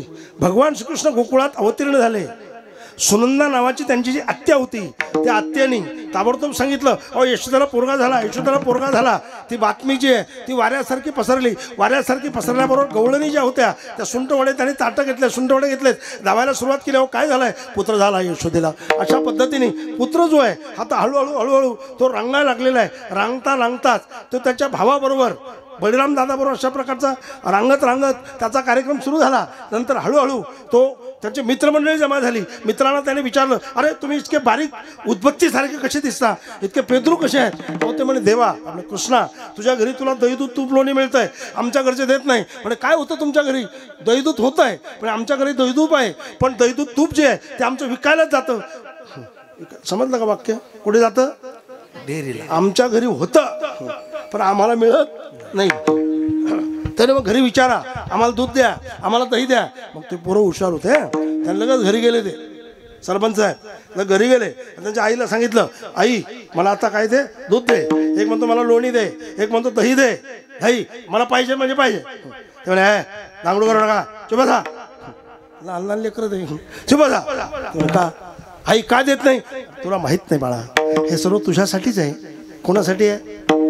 तुझ्यासाठीच आहे. तू मोठा झाला तुला काही कमी पडू नये पण तुझ्यासाठीच आहे. पण सध्या आपल्यावर थोडं कर्ज आहे. हे कर्ज फिटलं की मग मात्र दही दूध तुमचंच. ती म्हातारी मरती, ते म्हातारा मरतं, पोरग मरतं, त्याची बायको मरती, पण ते काही कर्ज फिटत नाही. तुमचं काय असं तर बाबा तुम्हाला माहित नाही, पण हे असं तो काही फिटत नाही, सुरूच राहते. पण ते म्हटले ते मिळणार नाही. लगेच कृष्णाने सांगितलं, कृष्णाच्या गोपाळाने, आई ओ देवा कृष्णा आम्हाला काही ते मिळत नाही. म्हणून ते एक काम करू, आता जर नाही मिळलं तर मला चोरी केल्याशिवाय काय गत्यंतर आहे? आता चोऱ्या करू. म्हणजे चोऱ्या करताना आणा शस्त्रास्त्र. कोणते? वस्त्र गाळीव माती आणा, सराटे आणा, काठी आणा, खडे आणा सांगितलं. मग आता हे सर्व एक म्हणतो, देवा कृष्णा हे आपल्याला पटलं नाही. चोरी करायला असं लागतं का? भाले सांगा, पिस्तूल सांगा, म्हणजे काहीतरी गिरमिट सांगा. काय सांगितलं तुम्हाला? गिरमिट तुम्हाला समजलं? गिरमिट. आता मी पाहिलं 8 दिवस झाले. एकाने मला घरी घेऊन दाखवलं. प्रकाश अशी गंमत झाली. आम्ही पुढच्या खोलीत झोपलो आणि इतके हुशार चोर त्याने बरोबर गिरमिट आणि ते छिद्र पाडलं. चांगल्या दरवाजाला, भारी सांगाचा दरवाजा, गिरमिटाने छिद्र पाडलं आणि बरोबर त्याच्यात गज घातला. आणि गज घातल्यानंतर आतला जो कोंडला असतो ना असा कोंडला असतो ना, बरोबर त्याने काहीच आवाज नाही आला. छिद्र चांगलं पाडलं आणि त्या गिरमिटाने छिद्र पाडल्यानंतर त्या गजाने ते हळूहळू ते दरवाजाचा कोंडा असतो ना आतला, तो बरोबर या साईडला घेतला आणि लगेच दरवाजा उघडला. बंद दरवाजा, चांगला दरवाजा, काही अडचण नाही. कोंडाही झाडा, त्याचा गजही आतला जो असतो ना लंबा गज तोही जाडा, पण ते लगेच उघडलं. लगेच उघडल्यानंतर आत आले. मागच्या खोलीत आम्ही पुढच्या खोलीत झोपलो. आत आले, त्याने कपाट उघडलं, शांततेने आवाज येऊ दिला नाही, त्यात काही त्याला सापडलं नाही. लगेच पुढच्या आम्ही जिथं झोपलो तिथं आले. लगेच त्यांनी 16,000 रुपये खिशातले काढले. खिशात 16,000 रुपये होते. 16,000 रुपये काढले. मग आम्हाला जाग आला काहीतरी. मग ते लगेच पळायला लागले. पळताना त्याला अडचणच नव्हती. त्याने आमच्या घराच्या मागे असं मोकळच होता, शेत होतं. लगेच ते पळाले. पण समजलं का? म्हणजे आता चोर कशाचा वापर करू राहिले? पण आता गिरमिट हे तुम्हाला माहिती आहे. गिरमिट आपल्याला एक गोष्ट माहिती असं सांगतो मला. गिरमिट हे भाले आहेत, चाकू आहे, पिस्तूल आहे, हे आणा. हे काय आणलं तुम्ही आपलं वस्त्रगाळी माती आणा सराटे आणा. ते म्हणे बा अनेक चोऱ्या ऐकल्या पण असं काय ऐकलं नाही. ते आता शिल्लक बोलायचं नाही, हे घ्यायचं आहे आणि आता चोऱ्या करायला जायचं आहे. पण त्यातला एक फरक सांगतो मला मॅम, बाकीचे चोर धनाची चोरी करतात आणि कृष्णाने चित्ताची चोरी केली. असं चित्त चोरीले नंदाच्या आनंदाने बस पुरे करतोय. म्हणून अशा चोऱ्या सुरू झाल्यानंतर गवळणी त्रस्त झाल्या, बेजार झाल्या. गवळणी गाराणी यशोदेला सांगितले. यशोदेने सांगितलं कृष्णाला पुन्हा, आता हे कृष्णा आपल्या घरी काही कमी आहे का, तू कशाला चोऱ्या करतो, आपल्या घरी काही अडचण नाही. पण ते काही ऐकेना. शेवटी चोऱ्या जास्त झाल्या. मग आता काय करायचं बा. मग यशोदेने 1 मास देवी खोडीना ही केली. 1 महिना काही खोडी केली नाही. गणपतीचं व्रत केलं. पण शेवटी नैवेद्य न्यायच्या वेळेला धूप घरी विसरली. पुन्हा कृष्णाला सांगितलं हे मी धूप आणते, इथं लक्ष ठेव, हे मोदक आहेत. कोणत्या एखादा बोक्या की काही हा मला इतका मोठा बोक्या बसला, दुसरा बोक्या काय गरज आहे दुसऱ्या बोक्या येण्याची. लगेच याने काय केलं, बसल्या बसल्या ते जमवला कार्यक्रम. गणपती सांगितलं हे कोणाच्या आईने केलं, देवा तुझ्याच आईने केलं. मग तू खातो का, देवा तुम्ही सांगा काल माझ्या पोटात. त्याने एक एक एक एक आणि तिकडून आल्या यशोदाबाई. अरे ते हे काय झालंय, त्याने आई एक मोठा बोक्या आला आणि त्याने सर्व खाऊनच घेतलं. ते म्हणजे जाऊ दे मी आता काय करते, हे जरी आटोपलं, मोदक जरी गेले तर मी आता गुळ साखरेचा गुळ आणि गुळवाटीचा नैवेद्य आणते. गेले नैवेद्य आणायला, तिकडून नैवेद्य आणला तर गणपतीच नाही. देवासीच पुसे देव काय झाला बस पुरे करतो. असे अनेक चमत्कार झाले. पण यशोदाला काही सूचना काय करावं, त्याला काही कळेना काय करावं. पण गवळणी बेजार आहेत. मग आता शेवटी गवळणीने शेवटचा फॉर्म्युला टाकला. यशोदे कृष्णाला सांगावे गोकुळी राहावे का जावे. ते म्हटलं एवढंच नाही, जातो आम्ही गोकुळ सोडून, अमुच्या असून आम्ही येतो निघून, आता आम्ही काही थांबत नाही. ते पण नाही तसं करू नका. यशोदेने सांगितलं तुम्ही इथेच थांबा, काहीतरी मार्ग काढू, काहीतरी निघेल. असं विचार करताना कृष्णानेच विचार केला आपली आई आता जास्त जर्जर झाली, आता आईला त्रास द्यायला नको. मग कृष्णानेच गोपाळ बोलवले आणि त्याने सांगितलं उद्या जाईन मी राहणार, सगळे घेऊन या गोधना. बरं वाटलं ना आता गेले राहणार, आता काय अडचणच नाही. 10 मिनिट 5 मिनिटात आठवतं राहणार गेले. आणि मग गाई गोपाळ संगड हे म्हणा घेऊन या जाई खेळी नंदाचा काना. मग गाई गोपाळ घेऊन गेले. तिकडे सुद्धा गोवर्धन पर्वत उचलला, काले महासर्प संपून टाकला. असे अनेक चमत्कार तिकडे केले. गाई सांभाळल्या, गाई आता फुगल्या, पाणी पिले, बसल्या झाडाखाली आंब्याखाली. आणि आता त्या टायमातले आंबे होते आता नाही.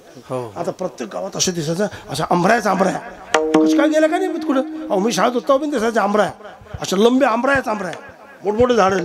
लिंबाचे आणि आंब्याचे झाडं तर फारच.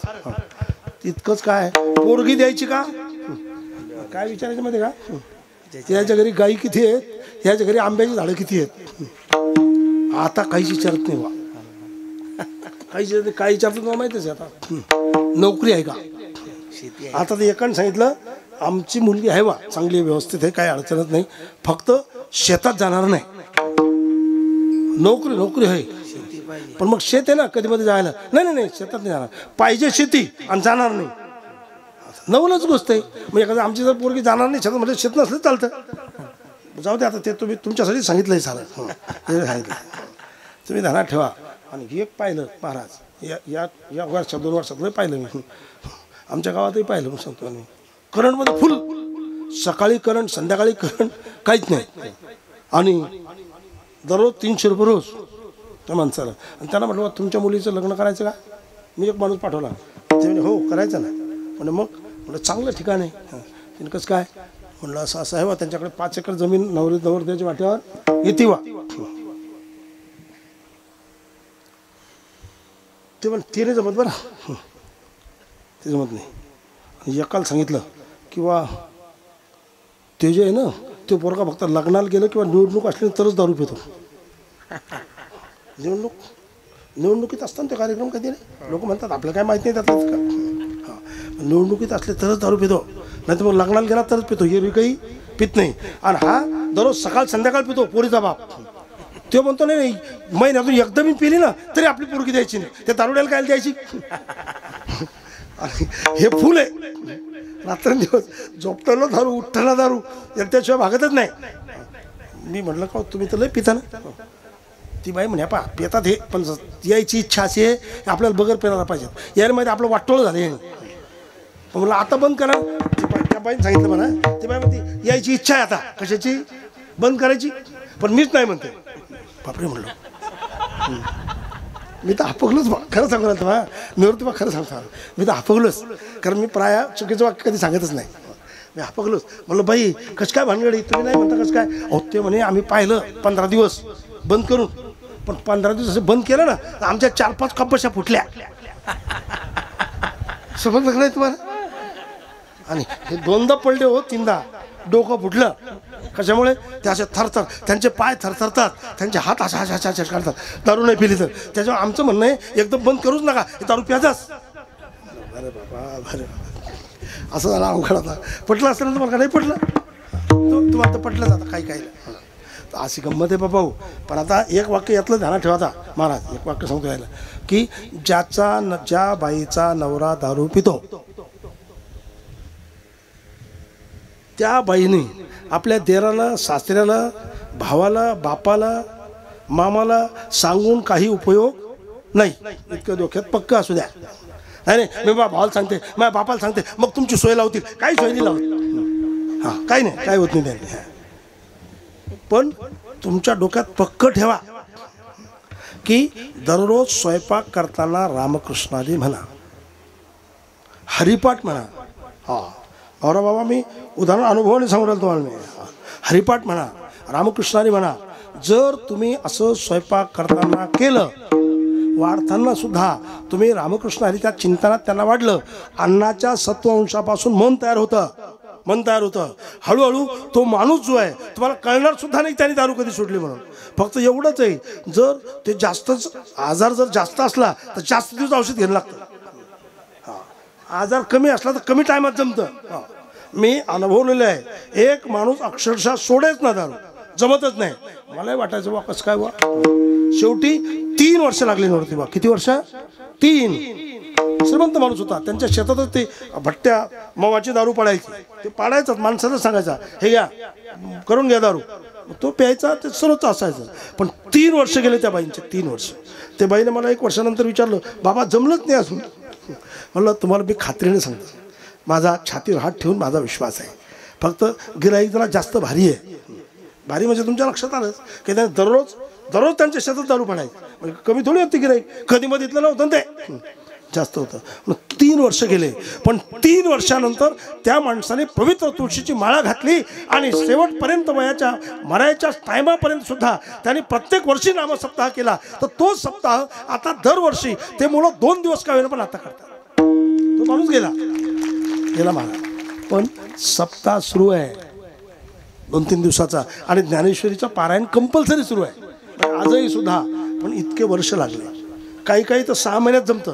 पण आता तुमच्या ध्यानात आलंच, हे कोणाला सांगताना कोणा जो बोंबा मारता हे असंच करतात. आणि तसं म्हणलं काही असे आहेत, मग तू तिकडं सांगते का, मग दाखवतोच तुला आता. काय मार खाता, मारही खायचा नाही आणि मार्गही काढायचा. शंकर महाराज हे सांगणं आवश्यक आहे. मारही खायचा नाही आणि मार्गही काढायचा. काही असे जण रट असतात. पहिलेले होते, आता नाही तितके राहिले. आता काय महाराज हिंमत कोणाची, आता इकडून डबल त्याच्या घालात पडू शकते आता. हां काळ बदलला आता. तुम्हाला समजलं का नाही मला माहीत नाही, मी पुढचं काही सांगत नाही तुम्हाला आता. तर आता एवढं ठरलं, गाई फुगल्या, गाई चरल्या, आता त्यांचे खेळ सुरू झाले. कोणते खेळ खेळायला लागले ते माहिती तुम्हाला?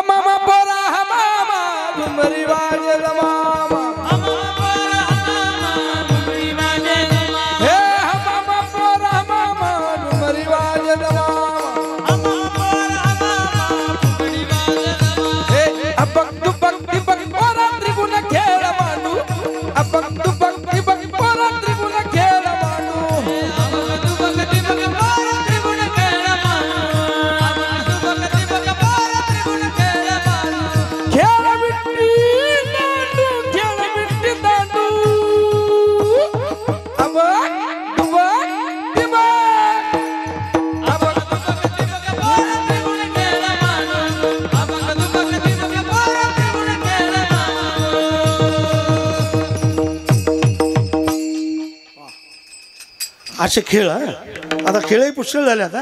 आता खांदी भार पोटे भुक, काय खेळायचे सुख. आता काय खेळायचं सुख नाही. आता खांद्यावर भार आणि पोटात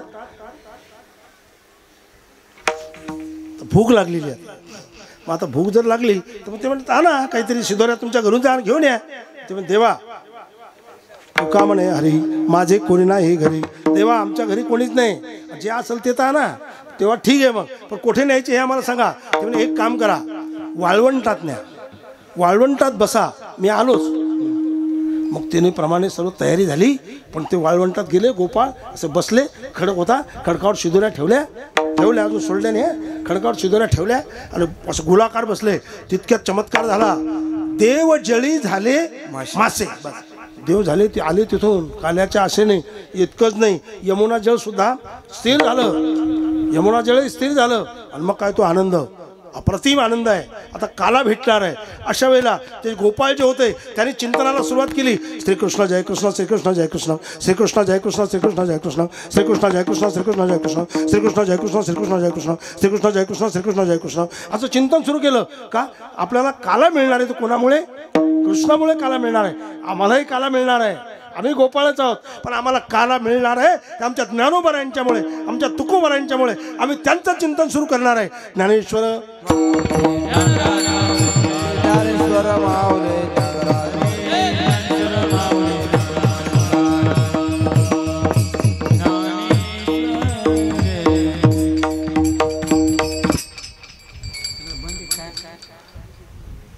म्हणून एक सूचना मांडतोय, लक्षात असू द्या सर्वांना.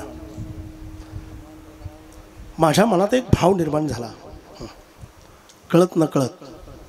असा पहिले भाव होता, भाव म्हणजे किंमत नाही, अंतःकरणातला एक भाव पूर्वी निर्माण झाला होता की आपण एक नामसप्ताह केला पाहिजे. तो कुठे केला पाहिजे? 2006ची गोष्ट आहे. तर त्यावेळेला 2005 मध्ये तो भाव उत्पन्न झाला, 5 मध्ये, आणि 2006 मध्ये तो कार्यान्वित झाला. तो सिंदखेड राजाला, आणि अप्रतिम झाला, अप्रतिम झाला. म्हणजे पूर्ण राज्यामध्ये त्याचं कौतुक झालं. या जिल्ह्याचं नाव जे आहे हे राज्याच्या शिखरावर पोहोचलं, ते 2006 मध्ये शिखरावर पोहोचलं. तशाच पद्धतीत तो भाग वेगळा ते देवाने करून घेतलं. कशा पद्धतीत होणार आहे मला माहीत नाही, पण आता पुन्हा एक नामसप्ताह करायचा आहे. तो करायचा असा एक संकल्प आता पैठणच्या वाळवंटात अंतःकरणात स्फुरला, आणि तो सप्ताह झाला पाहिजे अशी एक मनोमनी इच्छा आहे. होणार नाही होणार, काय होणार आहे मला माहीत नाही, पण अंतःकरणातला भाव तुमच्या पुढे ठेवतो आहे. यावर्षी ज्ञानेश्वरी जयंती आहे. असं आपण दरवर्षीच असतं ज्ञानेश्वरी जयंती, पण एक कार्यक्रम करायचा. त्यामध्ये जेवढ्या ज्ञानेश्वरीच्या ओव्या आहेत तेवढे लोक ज्ञानेश्वरीच्या पारायणाला बसावेत अशी इच्छा आहे. आणि आपला भाग आहे, पारमार्थिक भाग आहे. वेदस महाराज पारमार्थिक लोक आहेत, सज्जन लोक आहेत, काय अडचण नाही. मग तेवढे लोक पारायणाला बसावेत. म्हणजे किती बसावेत? तर जवळजवळ 9,500, 9,036, 9,033, काही ग्रंथात 33 ओव्या आहेत, काही 32 आहेत, काही 36 आहेत. पण तेवढे लोक पारायणाला बसावेत. म्हणजे किमान 10,000 लोक पारायणाला बसले पाहिजेत, असं टार्गेट आपणा सर्वांना आता ठेवावं लागेल. असं टार्गेट ठेवावं लागेल. किती बसवायचे? 10,000. तर 10,000 लोक मग कधी करायचा सप्ताह, असा विचार माझ्या मनात व्हायला लागला. मग मी म्हटलं दिवाळीच्या सुट्टीत करू. शाळेला सुट्टी असते, म्हणजे जरा शाळा वगैरे मिळतात, आपण त्यावेळेला करू. पण पुन्हा विचार आला की त्यावेळेला माय मावल्या ज्या आहेत, कोणी माहेराला जातं, कोणी इकडे जातं, कोणी तिकडे जातं, गावाला जाण्याची संधी असते. जे नोकरीवाले लोक जे आहेत ते सुद्धा कुठे फिरायला जातात, असा एक भाग निर्माण होतो. म्हणून ती काही सोयीचं नाही. मग विचार केला, आपण 6 मध्ये सप्ताह केला होता, तो फेब्रुवारीमध्ये केला होता. 15/2/2006 ते 22/2/2006 या कालावधीत केला होता. पुन्हा विचार केला हा कार्यक्रम भव्य आहे, 9,000 लोक पारायणाला बसतील, 9-10,000. तर त्यावेळेला तो परीक्षेचा कालावधी आहे, तो काही सोयीचा नाही. मग एक कालावधी काढला. कुठला कालावधी काढला? तो काढला पावसाळ्यात. त्याला वॉटरप्रूफ मंडप दिले जातील, काही अडचणीचा भाग नाही. वॉटरप्रूफ मंडप ठेवू आपण. आणि तो करायचा जोग महाराज जयंतीच्या दिवशी प्रारंभ करायचा आहे. स्वानंद सुख निवासी जोग महाराज यांची जयंती आहे, ती आहे 18 सप्टेंबरला, 18 सप्टेंबर 2024. आणि ज्ञानेश्वरी जी जयंती आहे ज्ञानेश्वरी ग्रंथाची ती आहे 23 सप्टेंबरला, म्हणजे त्यात ज्ञानेश्वरी जयंती त्यात येणार आहे. म्हणून त्यावेळेला पारायण करायचं आहे. आणि हा कार्यक्रम चिखलीला करायचा आहे. चिखली ते मेहकर हा जो रस्ता आहे, चिखली ते मेहकर फाटा सर्वांना ज्ञात आहे. MIDCचा भाग येतो आहे. त्यामध्ये हा एक कार्यक्रम आपल्याला पूर्ण करायचा आहे. त्यासाठी तुमची सर्व तयारी आता तुम्हाला करावी लागेल. तुमची तयारी करावी लागेल. कारण का हा कार्यक्रम पूर्ण राज्यात गाजणार आहे. देशाच्या पटलावर हा कार्यक्रम कसा जाईल असा मी पूर्ण विचार करतो आहे. देशाच्या पटलावर. म्हणून ज्ञानेश्वरीचं पारायण असं आपल्याला करायचं आहे ना. अडचण नाही ना, काही अडचण नाही. महिला मंडळाला सांगून ठेवतो आहे. आणि वेळ असा काढला की सोयाबीन सोंगायला प्रारंभ होणार नाही, म्हणजे नाहीच. एक निंदन खुरपण संपलेलं असेल, फवारण्या आटोक्यात आलेल्या असतील, संपलेलेच असतील जवळजवळ सोयाबीनच्या फवारण्या. म्हणून असा पिरियड काढला. आणि त्या पिरियडला एक करायची इच्छा आहे अंतःकरणातून. जेवढे साधू संत आपल्या विभागात, आमच्या विभागातले सध्या पारायणाला तुमच्याकडचे चालतील, पण साधू संत जे आहेत, समजा आदरणीय पूज्य दिगंबर महाराज आहेत, आदरणीय पूज्य शिवाजी महाराज आहेत, आदरणीय पूज्य वैकुंठवासी भीमराव अण्णा आहेत, आदरणीय पूज्य वैकुंठवासी पंढरनाथ महाराज, असं सर्व आदरणीय वैकुंठवासी नामदेव महाराज, पळसखेडवाले सुद्धा, असे सर्व जे कीर्तनकार वारकरी संप्रदायात ज्यांनी योगदान दिलं, असे सर्व जे लोक आहेत. कारण तो सप्ताह आहे श्राद्धाचा आहे. म्हणून आपले जे पूर्वज आहेत, आपल्या क्षेत्रात काम करणारे सर्व जे पूर्वज आहेत, त्यांचे नाव आणि फोटो आपल्याला सर्व तिथे ठेवायचे आहेत. आणि त्यांच्या स्मरणाच्या निमित्तानेच हा कार्यक्रम करायचा आहे. किंबहुना जे वारकरी संप्रदायात ज्यांचं योगदान आहे, असे 60 वर्षाच्या पुढील जेवढे लोक आपल्या विभागातले आहेत, त्या सर्वांचा सत्कार सुद्धा आपल्याला तिथे त्यांचा सन्मान करायचा आहे. असा भव्य कार्यक्रम आहे. म्हणून आता आपण पेंडॉल जो आहे, तर आपण उजवणे जे आहेत अकोल्याचे, त्यांना आपण सांगितलं, नाना उजवणे, त्यांना आपण चर्चा त्यांच्याशी केली की 50,000 स्क्वेअर फूटचा मंडप आम्हाला पावसाळ्यात लागेल. 3,000 4,000 लोक थांबतील, महिला पुरुष, असे निवासाची व्यवस्था सुद्धा आपण करतोय. 3-4 म्हणजे बोलणं भयंकर सोपं वाटतं, पण अतिशय अवघड आहे. 3-4 लोकांना थांबवणं 3-4 लोकांना. आणि दररोज 2 वेळेला 10 ते 12,000 लोकांचं जेवण आपल्याला 2 वेळ द्यायचं आहे. 10-12,000 लोक, सुरुवातीला 10,000, पुढे 11,000 12,000 अशा पद्धतीत जेवण 2 वेळचं आपल्याला द्यायचं आहे. म्हणजे तुम्ही त्यात घाबरायचं कारण नाही, कुठलं घाबरायचं कारण नाही. कसं आपल्याला सांगतात काय पंगत द्यायची अख्खी, तसा विषय मुळीच नाही. अहो, आपण सहज ठरवलं महाराज, आम्ही सहज 10-20 गावात निर्णय घेतला, 10-15 गावात निर्णय घेतला मी, किंवा माझी इच्छा अशी आहे की आळंदीच्या जोग महाराजांच्या शताब्दीच्या वेळेला आपण 1 ट्रक गहू पाठवावे, मोठ्या ट्रकने 1 ट्रक, असा निर्णय घेतला. आणि काही नाही, 7-8 गावात फिरलो आणि 100 पोते गहू झाले. काही वाटलंही नाही. पहिल्याने वाटलो 1 ट्रक पाठवायचा, मोठा ट्रक पाठवायचा, त्याच्यात 115 टन, आपले 115 क्विंटल 16 क्विंटल गहू बसले पाहिजे असा ट्रक पाठवायचा. आणि मग वाटलं इतके गहू कसे होतील, 4 पोते होणं अवघड आहे असं मला तर वाटत आहे. पण पुन्हा विचार केला, संकल्प आहे ना, पूर्ण होऊन जाईल. तर 114 क्विंटल गहू आपण 1 ट्रकच रवाना केला. कुठे? शताब्दीला 1 ट्रक रवाना केला. ते 7-8 गावातच केला, 10 गावातच केला. जास्त गाव घ्यायचं, निवृत्तीवर जास्त गाव घ्यायचं काम नाही पडलं, 10-12 गावातच केला.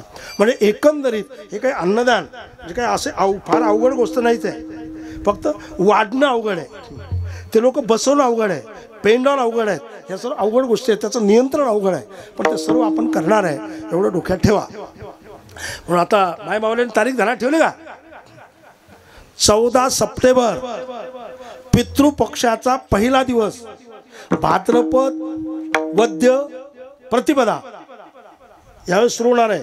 माय मावल्या मुली मुलं सर्वांनी पारायणाला बसायचं आहे. आता जवळजवळ एवढ्यात मी आता जास्त 4-5 गावाचा दौरा केला या निमित्ताने, तुम्ही पाहिलं. आता एकच गाव पाहिलं की त्यांनी 100 त्यांच्या 125 लोकांची लिस्ट लागली एकाच गावात. म्हणजे 25 पैकी मी सांगितलं ज्यांना 100 पाठवायचे त्यांनी 125ची लिस्ट करा, ज्यांना 50 पाठवायचे त्यांनी 60-70ची लिस्ट करा. कारण कुणी आजारी पडतं, कोणाची अडचण येते, आपल्याला कमी व्हायला नको. म्हणून आता आपला जो परिसर आहे देवदास बुवा, आतापासून तुम्हाला घुमजाव म्हणजे त्याचा करावं लागेल. जमलं तर 6 तारखेला येत्या आपण एक बैठक आयोजित करणार आहे. तर बैठक निश्चित झाली तुम्हाला 2-3 दिवसात त्याचा निरोप 2 दिवसात मिळून जाईल. असं एक चित्र अशा प्रकारचं आहे. म्हणून हाही विषय सर्वांनी डोक्यात ठेवावा इतकी सर्वांना नम्र विनंती आहे. त्याच्या नियोजनाचा टप्पा बाकीचा सर्व आपण पाहत राहणार आहे, त्याची काही काळजी करू नका. फक्त पारायणवाल्याची नोंद मात्र क्लिअर करायची आहे. बाकीचं मग अन्नदानाचं कसं करायचं, मंडपाचं कसं करायचं ते पाहतो. इच्छा असली तर आम्ही तू कोणी जर म्हटलं आता जळगाव जिल्ह्यावाल्याने एक फोन केला मला. कोणी जळगाव जिल्ह्यावाल्याने ज्यांनी आपल्या शताब्दीत मांड्याचं भोजन दिलं होतं, रस दिला होता, सांडाया कुलडाया पापड भजे दिले होते. हां किती लोकांना माहिती आहे का? 40,000 लोकांना. किती काय दिलं 40,000 लोकांना? रस, मांडे, गावरान तूप भजे, गावरान तूप भजे, गावरान तूप आणलं होतं त्याने 80 क्विंटल. त्यांनी मला आता फोन केला. तुम्ही होते का? तुमच्यातलं कोणी होतं का त्याला कार्यक्रमाला शताब्दीच्या? तुम्ही होते? होतं ना. गावरान तूप चमच्यानं वाढत होते का वाघरानं वाढत होते? वाघरानं. असं इतकं तूप आणि इतकं काही कसं. त्यांचा मला परवा फोन आला, प्रकाशभाऊ असा तुम्ही कार्यक्रम करणार आहे, आम्हाला एका पंक्तीची संधी द्या. मी म्हटलं आमचा जिल्हा सक्षम आहे, तुम्ही चिंता करू नका. फक्त एवढाच फरक आहे, आम्ही मांडेल रस देणार नाही, पण बेसन भाकर आम्ही बेसन पोळी देऊ शकतो. इतकी ताकद आमच्या जिल्ह्यात. तुम्ही त्यांना म्हणून सर्वांनी हा विषय लक्षात ठेवावा इतकी विनंती करतोय. गोपाळ बसलेले आहेत आणि आपलंही चिंतन सुरू आहे ज्ञानेश्वर माऊलींचं. आता काल्याची वेळ पूर्ण झालेली आहे आणि तो आता आनंद उपभोगणार आहे, एवढंच या निमित्ताने सांगतोय. आणि आता अभंग जो आपण घेतला, कृष्ण गोकुळे जन्मला, दुष्टा चळका भजुरला, होता कृष्णाचा अवतार, आनंदे करते घरोघर, सदाना मोगाचे गाती, प्रेमी आनंदे नाचते, तुका म्हणे हरते दोष, आनंदाने करते घोष, तुका म्हणे हरते दोष, आनंदाने करते घोष, होता कृष्णाचा अवतार, आनंदे करते घरोघर, तरी न्यूनते पुरते अधिक ते सरते, करून घ्यावे तुम्ही तसे पायाच्या प्रसादे, काही बोललो विनोदे, मद क्षमा करणे संते नवे उपदेश, तुमचे बळबळ शेष तुझ्या कृपेस पोसणे, जन्मजन्म तुका म्हणे. तुमचं एकदा पुनश्च अभिनंदन गावकऱ्यांचं. ते अभिनंदन एवढ्यासाठी की तुम्ही सुरुवात केला कार्यक्रम आणि अतिशय चांगल्या प्रतीत तुम्ही कार्यक्रम करता, त्याच्याबद्दल तुमचं अभिनंदन आणि त्याच्याबद्दल धन्यवाद. आतापर्यंत कार्यक्रम केला त्याच्याबद्दल धन्यवाद. आणि आता पुढच्या वर्षीच्या अनेक पंक्ती तुमच्याकडे आल्या म्हणून त्या पंक्तीवाल्यांच्या चरणावर नतमस्तक होतोय आणि पूर्ण गावकऱ्यांचं अभिनंदन करतोय आणि पुढच्या सप्ताहासाठी शुभेच्छा समर्पित करतोय. आणि माय मावल्याने विना कोणी घेतला होता? माय मावल्याने विना घेतला. ज्यांनी विना घेतला त्यांच्या चरणावर एक तुमचा सुपुत्र या नात्याने तुमच्या चरणावर नतमस्तक होतो. अशीच सेवा करत चला आणि उद्याचा आपल्या जीवनाचा भविष्यकाळ जो आहे पारमार्थिक भविष्यकाळ हा उज्ज्वल करून घ्या एवढीच विनंती करून या शब्दाला थांबवतोय. मी जे विठ्ठल म्हणणार आहे, जे विठ्ठल झालं की कंठीत बोलायचं कोणाला एक चरण बरं ऐक म्हणा काय मुरली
फार सुंदर म्हटलं. मला एक सूचना द्या की दहीहंडी बांधल्यानंतर आपण म्हणत का तुका म्हणे ठोका त्यावेळेला ती फोडायची आहे का जय विठ्ठल झाल्यानंतर म्हणजे कीर्तन झाल्यानंतर करायचं आहे? अगोदर ठोका, हां ठोका, ठोक्याच्या वेळेला. त्यामुळे आता ते बांधेपर्यंत मी दुसरं सांगतो मला काहीतरी आता सूचना देणार आहे. मग मी आपली पद्धत अशी असते, आता जय विठ्ठल म्हणायचं आहे, तुम्ही सूचना द्यायची आहे, तो पण ते बांधणार आहे. त्याच्यानंतर कंठीधरेला कृष्णमणी होणार आहे. बांधणं बाकी असलं तर त्या कृष्णमणीची चाल होणार आहे आणि नंतर शिंके लाविले दुरी हा अभंग होणार आहे. तोपर्यंत ती प्रक्रिया पूर्ण होते, हा त्याचा अर्थ आहे. विठ्ठल जय जय विठ्ठल, जय जय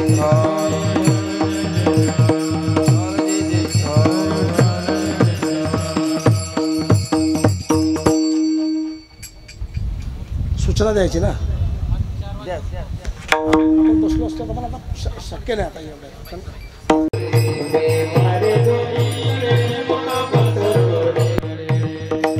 वाहती त्या धारा घ्या रे धोईच्या कोपरा, मी वारे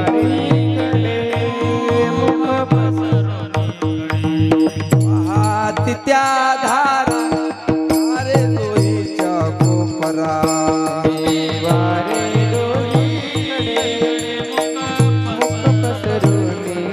वाहती त्या धारा घ्या रे धोईच्या कोपरा,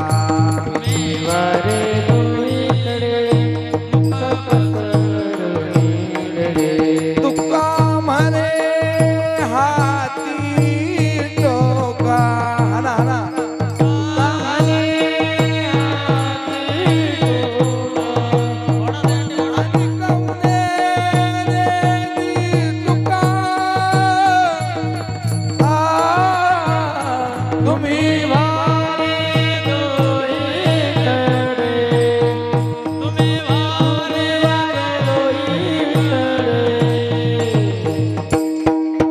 झाले समाधान म्हणजे देखील